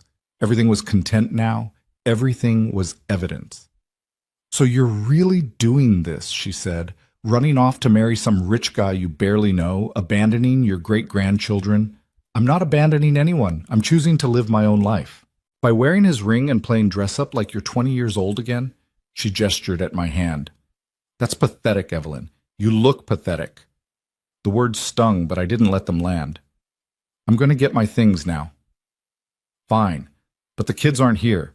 We sent them to Amber's mother's. We're not letting them watch you destroy this family." "I'm not destroying anything. I'm just leaving." Same thing. I pushed past them into the house, into the space that had never felt like home, but had been my prison for 3 years. Everything looked the same. The furniture I'd dusted 1,000 times, the floors I'd mopped on my knees when my back was screaming, the kitchen where I'd made meals no one appreciated. I went upstairs to the spare room. My room. The space I'd been assigned when they turned my real room into Logan's office. My clothes were already packed. Everything I owned, shoved into garbage bags and piled in the corner. "We figured we'd save you the trouble," Amber said from the doorway. "Though honestly, most of this stuff is pretty worn out. You might want to use some of your boyfriend's money to buy a new wardrobe." I ignored her, started going through the bags, making sure they hadn't missed anything. My photo albums were there. Thank goodness. Sarah's jewelry box. The quilt my mother had made me that I'd brought when I moved in, thinking this would be home. "Where's the box of Sarah's papers?" I asked. "Her drawings from when she was little, the letters she wrote me from college." "Oh, those." Amber's voice was too casual. "We threw them out. They were taking up space in the garage." My heart stopped. "You threw them out?" "They were just old papers, Evelyn, moldy and falling apart. We didn't think you'd notice." "You threw away my daughter's things." "Your dead daughter's things. Yes, we're not a storage unit." The cruelty was breathtaking, deliberate, designed to hurt me in the deepest way possible. "Where?" My voice was shaking. "Where did you throw them?" "Trash went out Tuesday. It's gone." I sank onto the bed, the thin, uncomfortable bed I'd been sleeping on for 3 years, and tried to process what she'd just told me. My daughter's childhood artwork, her letters, the tangible proof that she'd existed, that she'd loved me, that we'd been a family once. Gone. "You had no right." Caleb's voice from the doorway was deadly quiet. "Those weren't yours to throw away. This is our house. We decide what stays and what goes." That was her daughter's legacy. Her daughter's been dead for 6 years. It was time to let go. I stood up. The grief was enormous, crushing, but underneath it was something else, something sharper. Rage. "You did this on purpose," I said quietly. "You knew I was coming to get my things, and you threw away the one thing you knew I'd want most. Don't be dramatic. You wanted to hurt me, to punish me for leaving. Maybe you deserve to be punished." The mask was off now. All the pretense of family, of caring, of anything except spite, gone. "Why?" I asked. "Why do you hate me so much?" "Hate you?" Amber laughed. "We don't hate you. We just don't need you anymore. You were useful for a while, free childcare, free housekeeping, but you got too comfortable, started thinking you had rights, had opinions. We were going to have to replace you eventually anyway." "Replace me? With someone younger, more energetic? Someone who doesn't need constant breaks for their arthritis or forget to pick up the dry cleaning because they're tired?" She made air quotes around the word. "You're old, Evelyn. You slowed us down." Logan shifted uncomfortably. "Amber, maybe we should..." "Should what?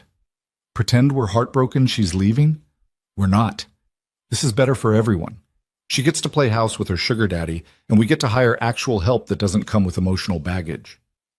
I raised you." I looked at Logan, desperate for any sign of the boy I'd loved. "After your parents died, I gave up everything to raise you. Doesn't that mean anything? It means you did what grandmothers do. You want a medal? I want basic human decency. You want us to feel guilty, to beg you to stay. But we're not going to. We're fine, Evelyn. Better than fine. We're relieved." The words should have destroyed me. Maybe a week ago they would have. But standing there with Caleb behind me and a ring on my finger and the beginning of understanding that their cruelty said everything about them and nothing about me, I felt something crack open inside me that wasn't breaking. It was freedom. "Okay," I said. "Okay?" Amber blinked. "Okay, I'm relieved too." I grabbed the garbage bags. "Caleb, can you help me carry these?" "Wait." Logan stepped into the room. "That's it? You're just gonna leave? You told me I had an hour. I'm taking my things and leaving, just like you asked. But the kids, you're really not going to fight to see them?" "I'll fight if you give me the chance, but something tells me you won't." "You're damn right we won't. Not until you come to your senses and leave that con artist. Then I guess you've made your choice." I picked up Sarah's jewelry box, held it close. "I love Mason and Riley more than you'll ever understand, but I won't sacrifice my dignity to be in their lives. If you want to use them as weapons, as leverage to control me, you're going to have to live with what that teaches them." "What's that supposed to mean?" "It means they're watching you, learning from you, and someday they're going to be old enough to understand that you kept them away from someone who loved them because you were petty and vindictive. That's going to be your legacy, Logan, not mine." I walked past him, past Amber, with her phone still recording, down the stairs I'd climbed 1,000 times, carrying laundry and groceries and the weight of their expectations. Caleb loaded the bags into his truck, while I did one final sweep of the house, looking for anything they might have missed, any piece of my life that hadn't been erased or thrown away. In the garage, I found it. The box marked Sarah's things that Amber said they'd thrown out. sitting right there behind Logan's golf clubs, dusty but intact. She'd lied, just to hurt me, just to watch my face when she said they'd thrown away my daughter. I carried the box to the truck without telling them I'd found it. Let them think they'd won that round. It was a small victory, but it was mine. That everything? Caleb asked. That's everything that matters. We were pulling out of the driveway when Logan came running out. Wait, Evelyn, wait. Caleb stopped. I rolled down the window. Logan's face was different now, softer, almost pleading. I didn't mean all that stuff about being relieved. I was just angry. I know. So you'll come back? We can talk about this, figure something out. No. What do you mean, no? I mean, I'm not coming back. Not to live. Maybe someday to visit, if you can be civil. But I'm done living in your house, under your rules, shrinking myself to fit your idea of what I should be. But the kids will be fine. You said so yourself. I was wrong. They need you. They need a grandmother who's treated with respect. If you can manage that, call me. We'll arrange something, but I'm not negotiating my worth anymore. Evelyn, please. I'm marrying Caleb in 3 weeks. You're welcome to come to the wedding, both of you. But if you do, you'll be respectful, or you'll be asked to leave. Those are the terms. 3 weeks? You can't plan a wedding in 3 weeks. Watch me. I rolled up the window. Caleb drove away and I didn't look back. The new house, my house, was waiting. Papers signed that morning while I'd been gathering courage. Keys in my purse. A blank slate I got to fill with my own choices. We pulled up, and I saw it again with fresh eyes. The peeling paint, an overgrown garden, and all the potential it held. Want to see your new home? Caleb asked. Our home, I corrected. If the offer still stands. The offer will always stand. He unlocked the door, but before I could step inside, he swept me up, actually picked me up like I weighed nothing, and carried me over the threshold. Caleb, put me down, you'll hurt yourself. I'm 68 years old and I can still carry my fiancée. Let me have this. He set me down in what would be the living room, both of us laughing, and for a moment the heaviness of the morning lifted. So, he said, spinning in a slow circle, what do you want to do first? I looked around at the blank walls and dusty floors and windows that needed washing, at the project that would be ours, the choices that would be mine. Paint, I said. I want to paint everything, colors I choose, bright ones. Bright it is. Tomorrow we'll go pick out paint samples. Tomorrow I want to start wedding planning. We can do both. Is this crazy? I asked suddenly. Getting married so fast, moving in together before the wedding, people are going to talk. Let them talk. I've wasted 47 years without you. I'm not wasting another day because of what people might think. He kissed me then, soft and sure, and I let myself sink into the certainty that this was right, that choosing happiness wasn't selfish, that I deserved this. We spent the afternoon measuring rooms and planning renovations and ordering furniture online like kids playing house. Caleb kept asking what I wanted, what I liked, what would make me happy. Every question felt revolutionary. Around 5, my phone rang. Mason's number. I should take this, I told Caleb. I'll be in the kitchen. Yell if you need me. I answered. Hello? Grammy? Mason's voice was small, scared. Is it true you're getting married? It's true, sweetheart. To that man from the grocery store? His name is Caleb, and yes. But you don't even know him. I do know him. I knew him a long time ago, before you were born, before your dad was born. We were friends when we were young, and now we get to be friends again. Mom says he's stealing you from us. Nobody's stealing anyone. I'm still your Grammy. I'll always be your Grammy. But you're not living here anymore. No, I'm living in my own house now. Because you don't love us? The question broke my heart. Mason, listen to me. I love you and Riley more than anything in the world. Leaving your house doesn't mean leaving you. It means I needed my own space. Can you understand that? I guess. He sounded doubtful. But I miss you. I miss you too. So much. Can I come visit? I would love that, but you'll have to ask your parents. They're really mad at you. I know. Dad said you abandoned us. Your dad is hurt, and when people are hurt, they sometimes say things they don't mean. Did you abandon us? No, baby, I didn't, I just had to take care of myself for a little while. Sometimes grown-ups have to do that. Are you coming to my soccer game on Saturday? The question was a test. I knew it was a test. If I said yes, Logan would probably ban me from the field. If I said no, I'd confirm everything they were telling the kids about me not caring. I'll try, but I need to talk to your dad first.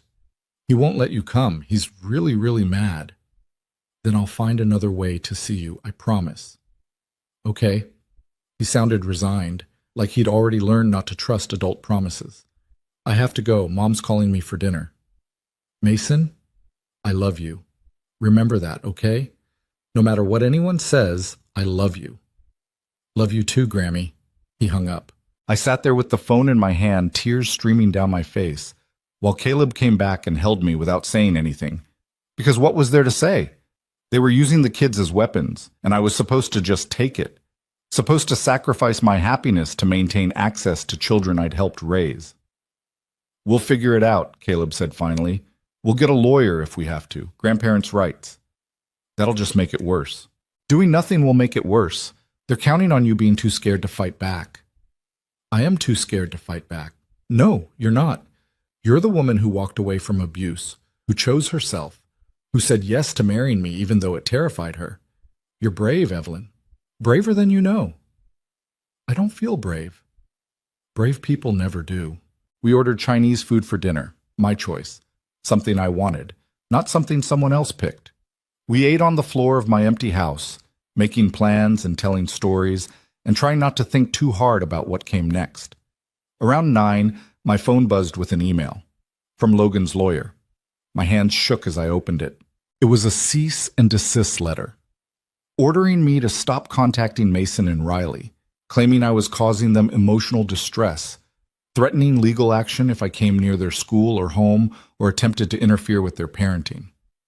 They can't do this, I whispered, showing Caleb the email. They can try.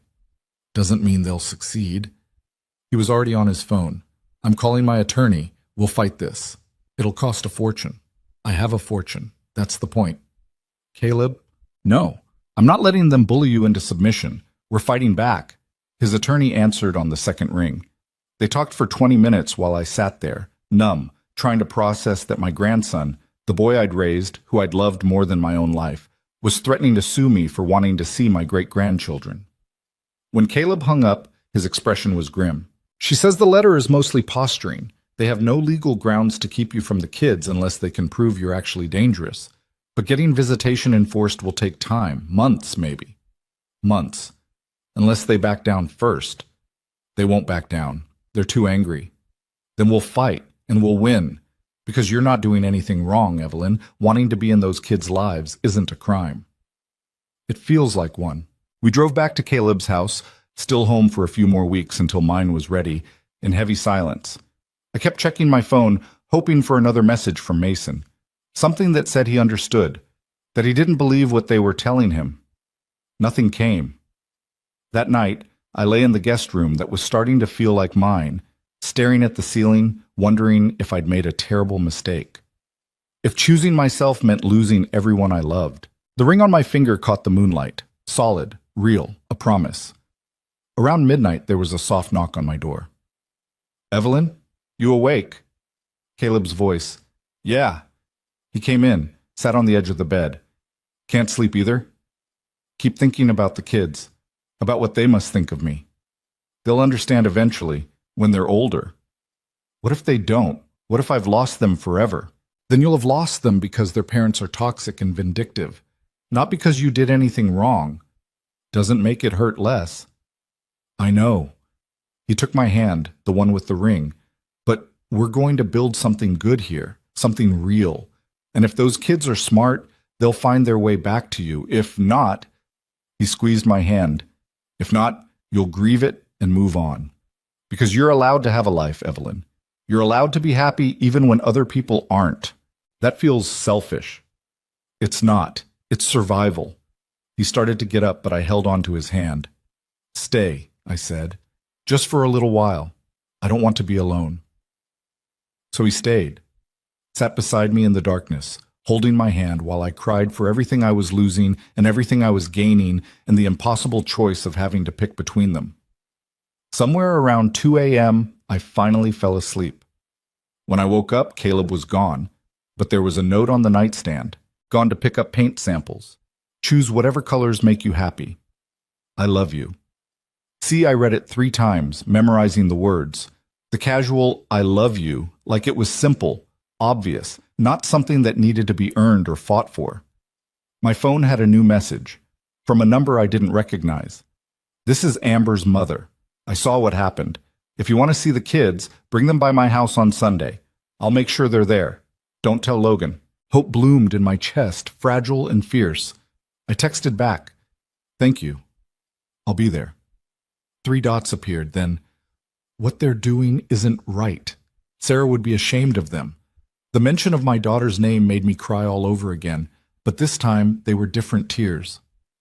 I got up, got dressed, went downstairs to find Caleb coming through the door with paint samples and coffee, and a smile that said he'd been up for hours planning our day.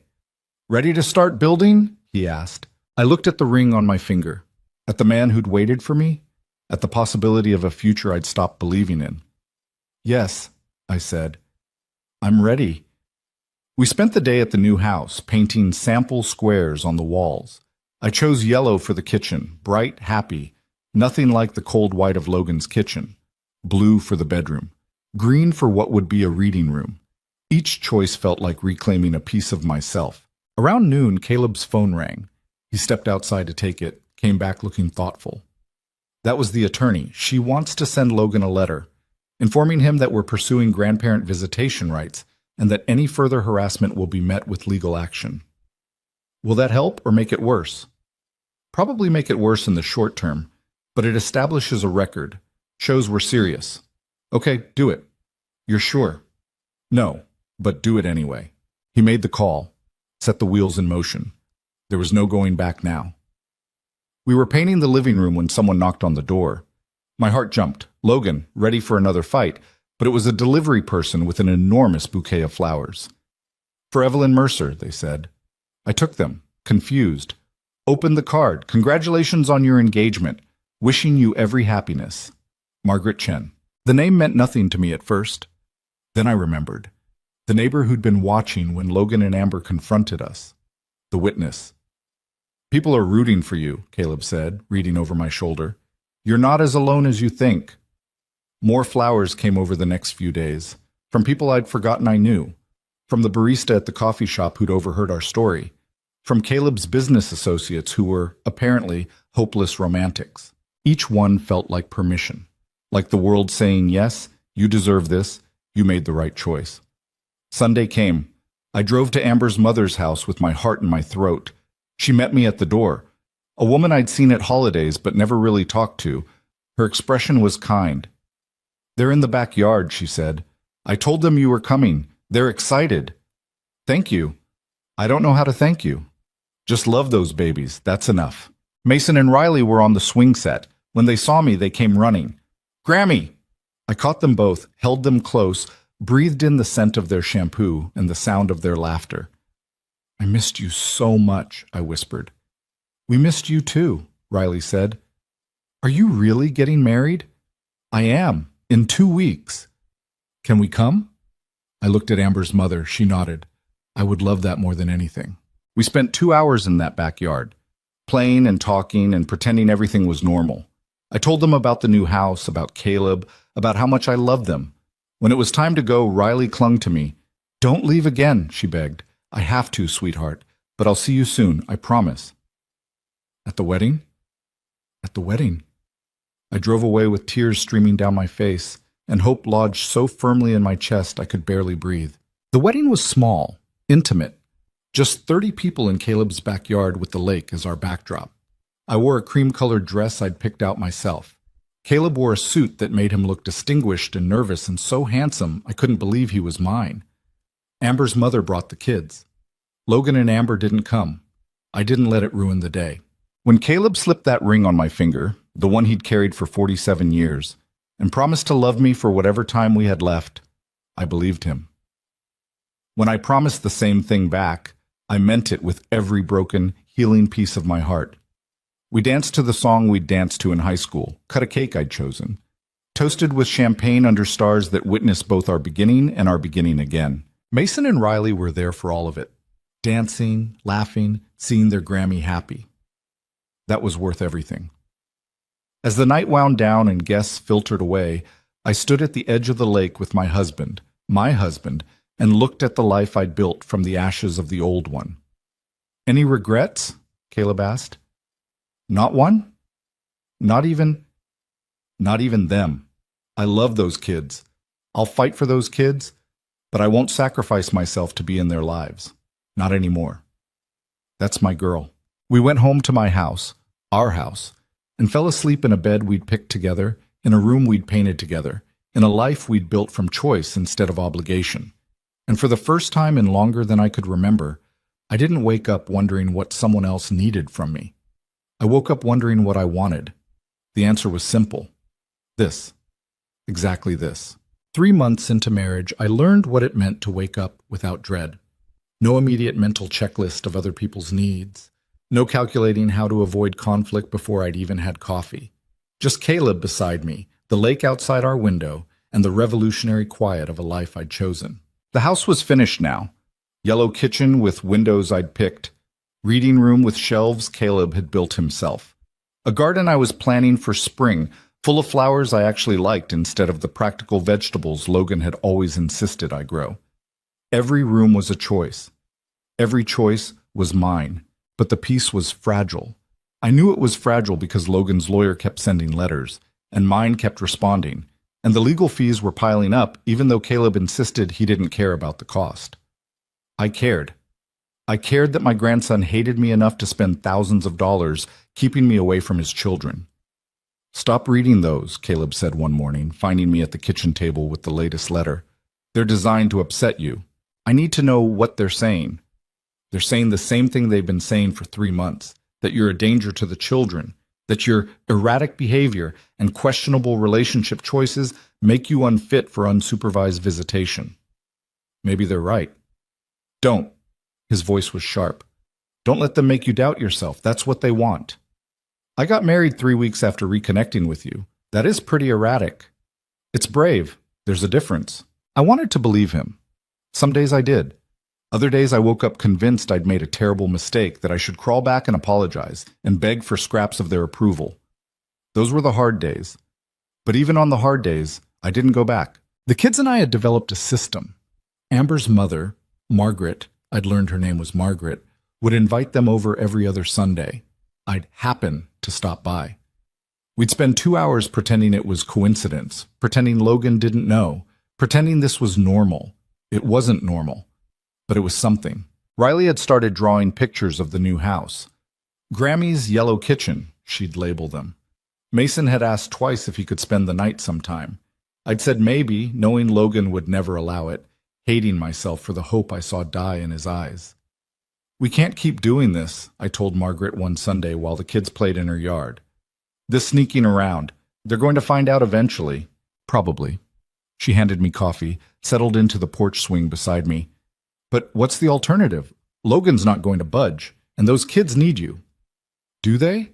Or am I just convincing myself they do because I need them? Both can be true.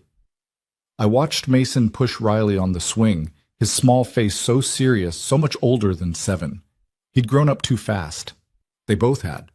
Living in a house where love came with conditions, where affection was currency, where nothing was ever quite safe. I knew that house. I'd lived in it. Sarah would be horrified, I said quietly, by what Logan's become, how he's treating his children. Sarah would be proud of you for getting out. I abandoned her son. You left an abusive situation. That's not abandonment, that's survival. The word abusive still felt too big, too dramatic. But my therapist, yes, I had a therapist now, Caleb had insisted, kept using it.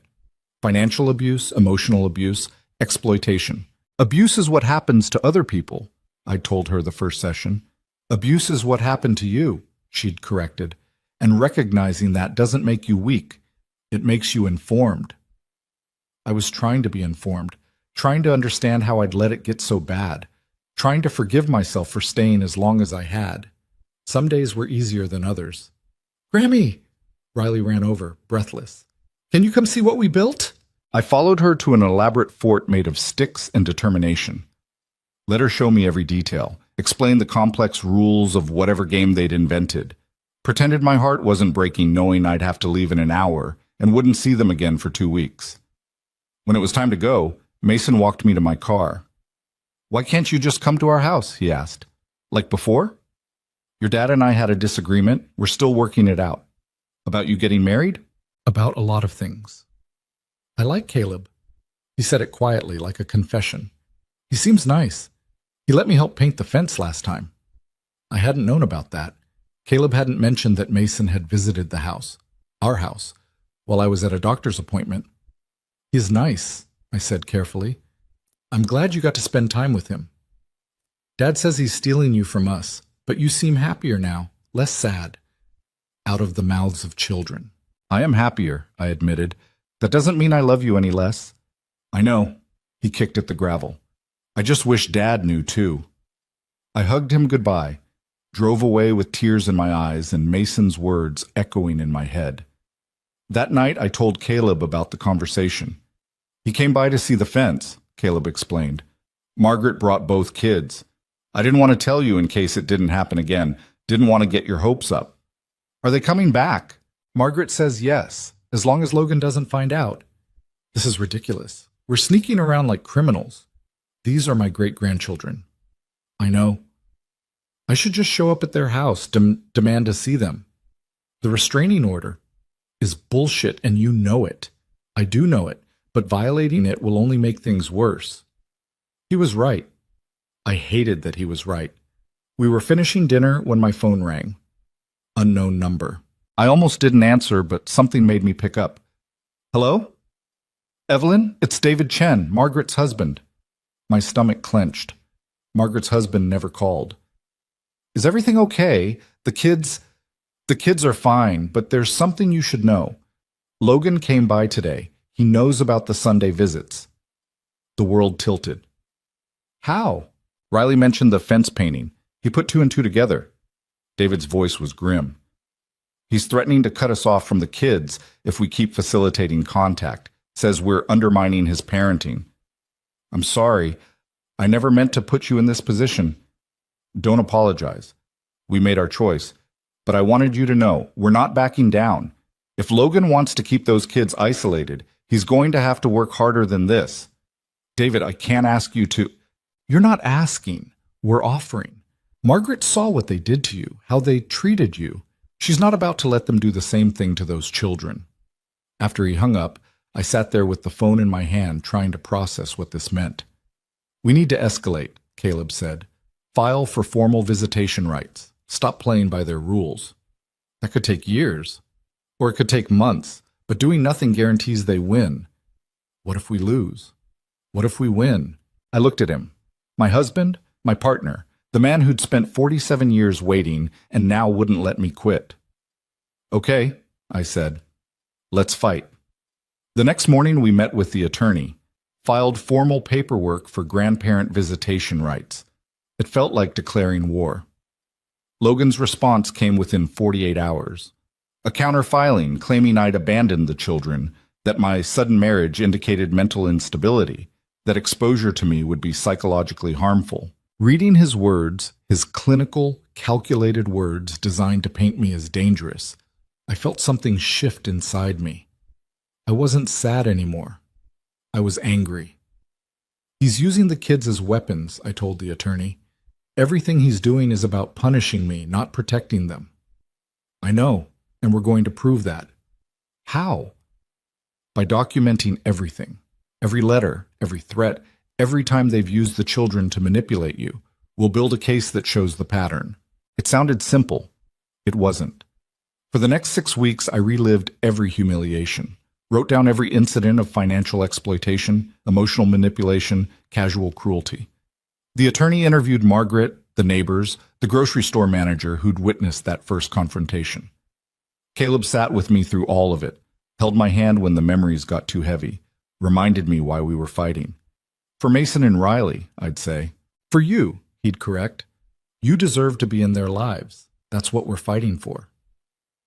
The mediation was scheduled for early December, a chance to settle without going to court. I didn't think Logan would agree to anything, but the attorney said we had to try. The morning of mediation, I threw up twice from nerves. We can reschedule, Caleb offered. No, I need to do this. We drove to the attorney's office in silence. Logan and Amber were already there, sitting across the conference table like prosecutors at a trial. Logan looked tired, older, like the last few months had worn him down too. Good, the petty part of me thought, then immediately felt guilty for thinking it. The mediator, a woman in her 50s with kind eyes and no-nonsense demeanor, laid out the ground rules. Respectful communication, focus on the children's best interests, no interrupting. Logan interrupted within 2 minutes. This is a waste of time. She abandoned those kids. Now she wants to come back and play grandmother when it's convenient? I didn't abandon anyone. I left your house because you were treating me like an employee. We were trying to establish boundaries. You were trying to control me. Okay? The mediator held up her hand. Let's take a step back. Mrs. Whitmore, can you explain what you're asking for? I want to see my great-grandchildren, regular visits, maybe every other weekend, phone calls during the week, a chance to be part of their lives without Logan and Amber using them as leverage. That's not going to happen. Amber leaned forward. You made your choice. You picked him, she gestured at Caleb, over family. Now you want us to just forget that? I picked myself. There's a difference. You picked a stranger you've known for 3 months over the children you helped raise. I've known Caleb for 50 years, and I didn't leave the children. I left you. Same thing. It's really not. Logan stood up. This is pointless. We're not agreeing to visitation. She can see them when she apologizes and ends this ridiculous marriage. The ultimatum hung in the air like poison. So that's it? I asked quietly. You'll only let me see Mason and Riley if I divorce my husband? You shouldn't have married him in the first place. That's not your decision to make, and the kids aren't yours. His voice was cold. You're their great-grandmother. You have no legal rights, no claim to them. If we say you don't get to see them, you don't get to see them. Logan, the mediator's voice was sharp. That's not how this works. Grandparents have rights. She's not their grandmother. Their grandmother's dead. She's just... He waved his hand dismissively. She's just someone who used to help out, and now she doesn't, so we're done. The casual erasure was breathtaking. I raised you, I said. My voice was shaking. After your parents died, I gave up everything to raise you. Doesn't that count for something? You did what family does. Why do you want to medal for it? I don't want to medal. I want basic human decency. You want control. You want to come back and tell us how to parent, criticize our choices, undermine our authority. I want to love those children without conditions. There's always conditions. That's what you never understood. I stared at him, this stranger wearing my grandson's face, and realized something I should have understood months ago. He wasn't going to change, wasn't going to wake up one day and realize what he'd done, wasn't going to apologize or make amends, or suddenly remember that love shouldn't come with price tags. He was who he was, and that person wasn't someone I could reach anymore. Okay, I said. Okay? The mediator looked confused. Okay, I'm done trying to make him understand. I'm done begging for scraps of affection. I'm done acting like his approval matters. I looked at Logan directly. You want to keep the kids from me? Fine. Do it. But I'm not apologizing for choosing happiness. I'm not divorcing Caleb to earn your forgiveness. And I'm not going to spend the rest of my life trying to convince you I matter. Good. Logan crossed his arms. Then we're agreed. Not quite. I turned to the mediator. I still want visitation. I'm still pursuing legal rights. But I'm done negotiating with someone who thinks love is something I have to earn. We'll see what the court says. The court will say you're a bitter old woman trying to interfere in a family that's moved on without you. Maybe. Or maybe the court will see a grandmother who loves her great-grandchildren and a father who's using them as pawns. I guess we'll find out. I stood up. Caleb stood with me. We're leaving, I told the mediator. If Logan changes his mind about reasonable visitation, call me. Otherwise, we'll see you in court. We walked out while Logan was still sputtering about disrespect and consequences. In the parking lot, I finally let myself feel the weight of what had just happened. I think I just ended whatever relationship we had left, I said. You ended a toxic cycle. There's a difference. Those kids will remember that you fought for them, that you didn't give up, even when it got hard. What if they don't? What if Logan's right and they forget me? Then they forget you. But at least you'll know you tried. You didn't shrink yourself. You didn't compromise your happiness to maintain a relationship with someone who was never going to value you anyway. He was right. I knew he was right. It still hurt. The court date was set for February. 2 months away. 2 months of waiting, wondering, hoping. Christmas came. We spent it alone, just the two of us. It should have been sad. No kids, no family, no traditions. But it wasn't. We made new traditions, slept late, made elaborate breakfast, drove around looking at lights.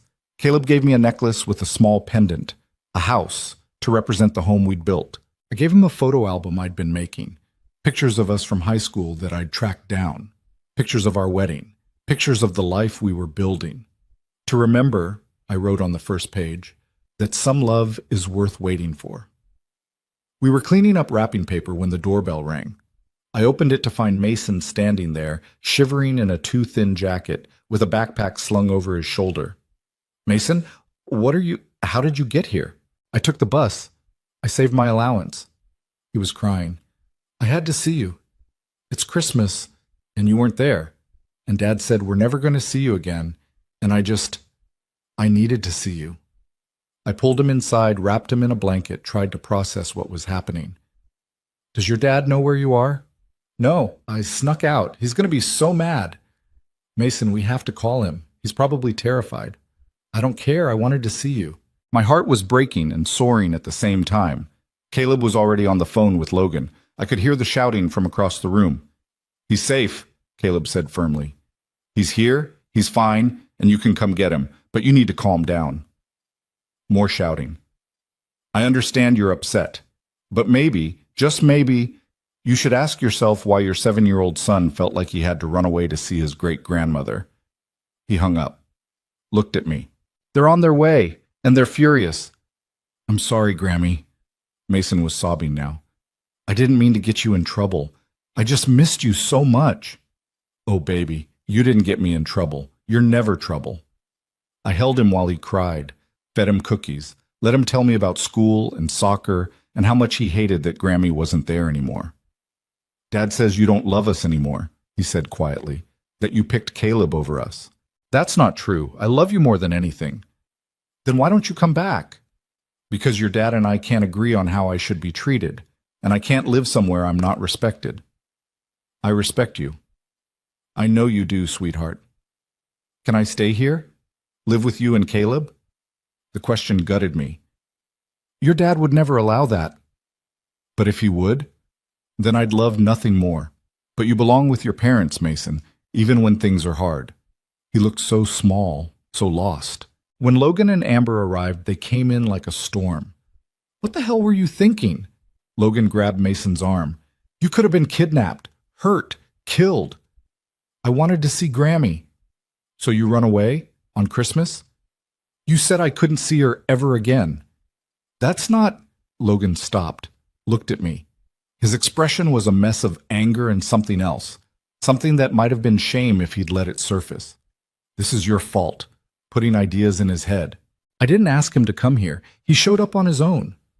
Because you made him think he was missing out on something, that we're the bad guys keeping him from you. Aren't you? The question stopped him cold. We're his parents. We decide what's best for him. And what's best is keeping him from someone who loves him, who wants nothing but good things for him. What's best is stability, not having him torn between two households, two loyalties. I'm not trying to create two loyalties. I'm trying to be his great-grandmother. By stealing him away on Christmas? I didn't steal anyone. He came here because you've made me into forbidden fruit, something he can't have. You did this, Logan, not me. Amber stepped forward. We're leaving. Mason, get your coat. I don't want to go. I don't care what you want. You're 7 years old. You don't make these decisions. Amber. Caleb's voice was quiet but firm. Maybe everyone should take a breath. It's Christmas. The kid Just wanted to see his great-grandmother. Is that really so terrible? Stay out of this. This is family business. Evelyn is my wife. That makes it my business, too. Your wife? Logan laughed bitterly. Yeah, that's what this is all about, isn't it? You couldn't stand that we were moving on without you, so you found some guy with money and convinced yourself it was love. It is love. It's desperation, and it's pathetic. Logan, that's enough. I stood up. You want to insult me? Fine. You want to cut me out of your life? I can't stop you. But don't you dare use Mason as a weapon. Don't punish him for loving me. I'm not punishing him. I'm protecting him. From what? From someone who wants to bake him cookies and go to his soccer games? From someone who would die for him? From someone who abandoned him? The words echoed in the sudden silence. Is that what you really think? I asked quietly. That I abandoned you when I left your house? What else would you call it? I'd call it saving myself. I'd call it choosing not to be treated like a servant in my own grandson's house. I'd call it recognizing that the boy I raised had turned into a man who valued my labor more than my presence. That's not fair. No, it's not. None of this is fair. But it's true. Mason was watching us, his small face tracking back and forth like he was at a tennis match. Learning, absorbing, forming opinions about love and family and what people owed each other. This was the moment, the one he'd remember, the one that would shape how he saw relationships for the rest of his life. I knelt down in front of him. Mason, I need you to hear something. I love you. I will always love you. And when you're older, if you want to have a relationship with me, my door is always open. But I can't fight with your dad every time I want to see you. It's not fair to you. So you're giving up? No.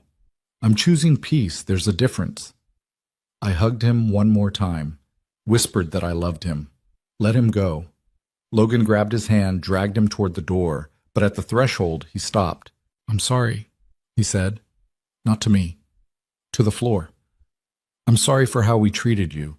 When you lived with us, you didn't deserve that. The apology was so unexpected, I almost didn't process it. But I can't. His voice cracked.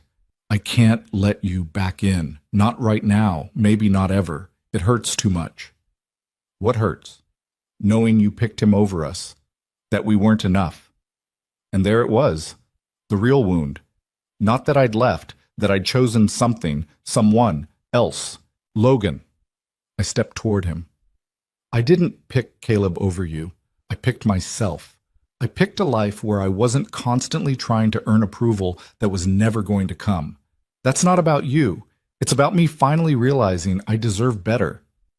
Better than your own family? Better than being treated like my family's employee. He flinched, but he didn't deny it.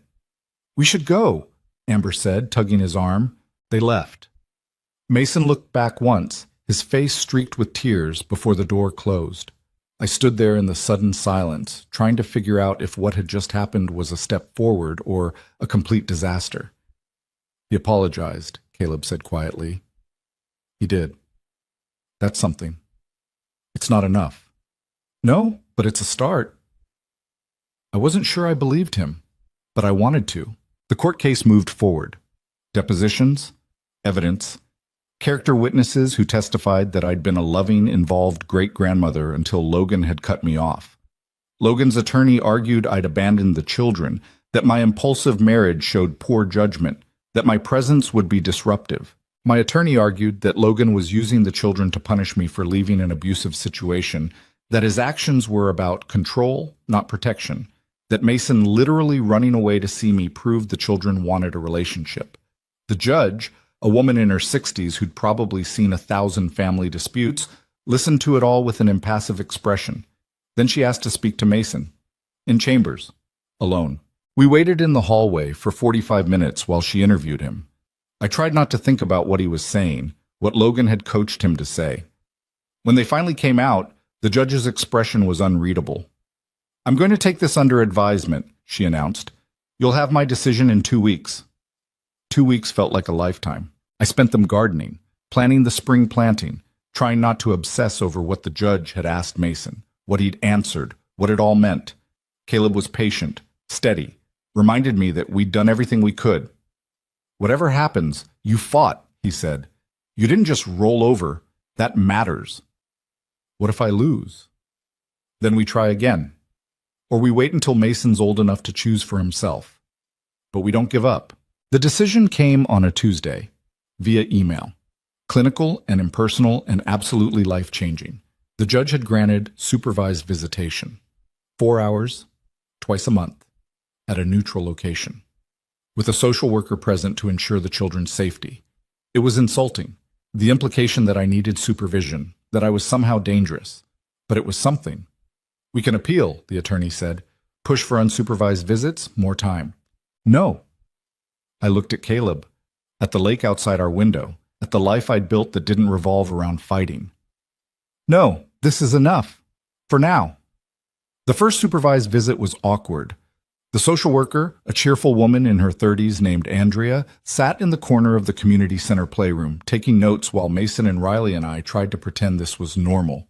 Why is she here? Riley whispered. Are you in trouble? No, sweetheart. She's just here to make sure everyone's safe. But we're always safe with you. The simple faith in her voice made me want to cry. We played board games, did puzzles, talked about school and friends, and their new puppy named Buttons. Mason told me about soccer. Riley showed me a tooth she'd lost. 4 hours passed in what felt like minutes. When it was time to go, Riley clung to me.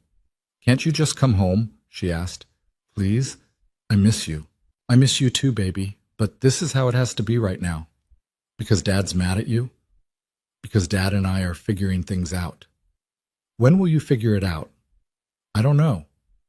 It was the truth, and it was all I had. The visits continued, twice a month, 4 hours, always supervised, always ending too soon. But slowly, Andrea's notes got more positive. The children were happy, engaged, clearly bonded with their great-grandmother. There was no evidence of manipulation or inappropriate behavior. After 6 months, she recommended increasing visits to weekly, unsupervised after a transition period. Logan fought it. Of course he fought it. But the judge sided with Andrea's recommendation. By August, I was seeing the kids every Sunday. No social worker, just us. It wasn't perfect. Logan was still angry, still controlling access, still making sure I knew that this was his permission, his choice, his power. But it was better than nothing. And the kids were getting older, seeing more, understanding more. One Sunday, Mason asked why I didn't live with them anymore. I told him the truth. Age-appropriate, but honest. That Grammy had needed her own space. That sometimes grown-ups can love each other but not be able to live together. That it wasn't his fault. Did Dad hurt you? He asked quietly. Like, hit you? No, nothing like that. But he hurt your feelings. Yes. He hurts my feelings sometimes too. The admission broke my heart. How? He gets really mad when things aren't perfect. Yells, says mean stuff. Mason looked at his hands. Mom says he's just stressed. That I need to try harder. It was like looking at myself 3 years ago, making excuses for someone else's cruelty, believing I just needed to try harder. Mason, listen to me. You're 7 years old. You don't need to try harder. You need to be 7. Make mistakes. Learn. Grow. That's your job. Your dad's job is to love you while you do it. What if he doesn't? Doesn't what? Love me. Like, what if I'm not good enough? I pulled him close. You are good enough. You're perfect exactly as you are. And if your dad can't see that, that's his failure, not yours. I wasn't sure if I was talking to Mason or to myself. That night I called Logan. We need to talk, I said. Not about me, about Mason. What about him? He thinks he's not good enough, that he has to be perfect to earn your love. Silence on the other end. Logan, I know we have our issues, but this isn't about us. This is about a little boy who's terrified of disappointing his father. I'm not.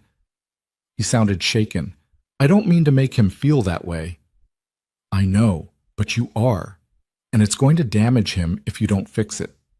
I'm doing my best. Are you? Or are you so angry at me that you're taking it out on everyone around you? That's not fair. Probably not, but it's true. He hung up. But the next Sunday, when Mason came for his visit, he seemed lighter, happier. Dad apologized, he said, for being too hard on me. Said he's going to try to be better. It wasn't a miracle. It wasn't even a solution, but it was something. Slowly, so slowly I almost didn't notice, things shifted. Logan started being civil when he dropped the kids off, asked how I was, listened to my answer. Amber thawed slightly, started sending pictures of the kids during the week. Riley's 9th birthday, I was invited to the party, not as the help, as Grammy. It felt like progress. Do you think we'll ever be okay? I asked Logan one afternoon when he came to pick up the kids. Really okay? I don't know. He leaned against his car looking tired. I'm still angry, still hurt. Me too. But Mason's therapist says holding on to it is hurting the kids more than it's hurting you. You put Mason in therapy? After what you said, about him feeling like he wasn't good enough. He looked at me. I don't want to be that kind of father. The kind who damages his kids. Then don't be. It's harder than it sounds. I know. We stood there in uncomfortable silence. Two people who'd loved each other, hurt each other, failed each other in ways that couldn't be easily fixed. I'm not going to apologize for marrying Caleb, I said finally. I'm not asking you to. But I am sorry for how I left, for not trying harder to make you understand. Would it have mattered if you'd tried harder? Probably not. Then we both did the best we could with what we had. It wasn't forgiveness, but it was acknowledgement, and that was something. 2 years after I left Logan's house, Riley wrote me a letter. It was for a school project about important people in their lives. She'd chosen to write about me. My great-grandmother taught me that it's okay to choose yourself, that love shouldn't make you smaller, that sometimes being brave means leaving, not staying. I cried when I read it, called her immediately. Did you really mean this? I asked. Yeah, I didn't totally get it when you left. I was really mad. But now I'm older and I see how mom and dad treat each other sometimes. How mom makes herself small to make dad happy. And I don't want to do that. I want to be like you. Like me? Brave. Strong. Someone who picks herself. I'd spent so long feeling guilty, wondering if I'd done the right thing, if leaving made me selfish. But hearing Riley say those words, hearing that my choice had taught her something valuable, I realized something. I hadn't abandoned my family. I'd shown them what self-respect looked like, and maybe that was the greatest gift I could give.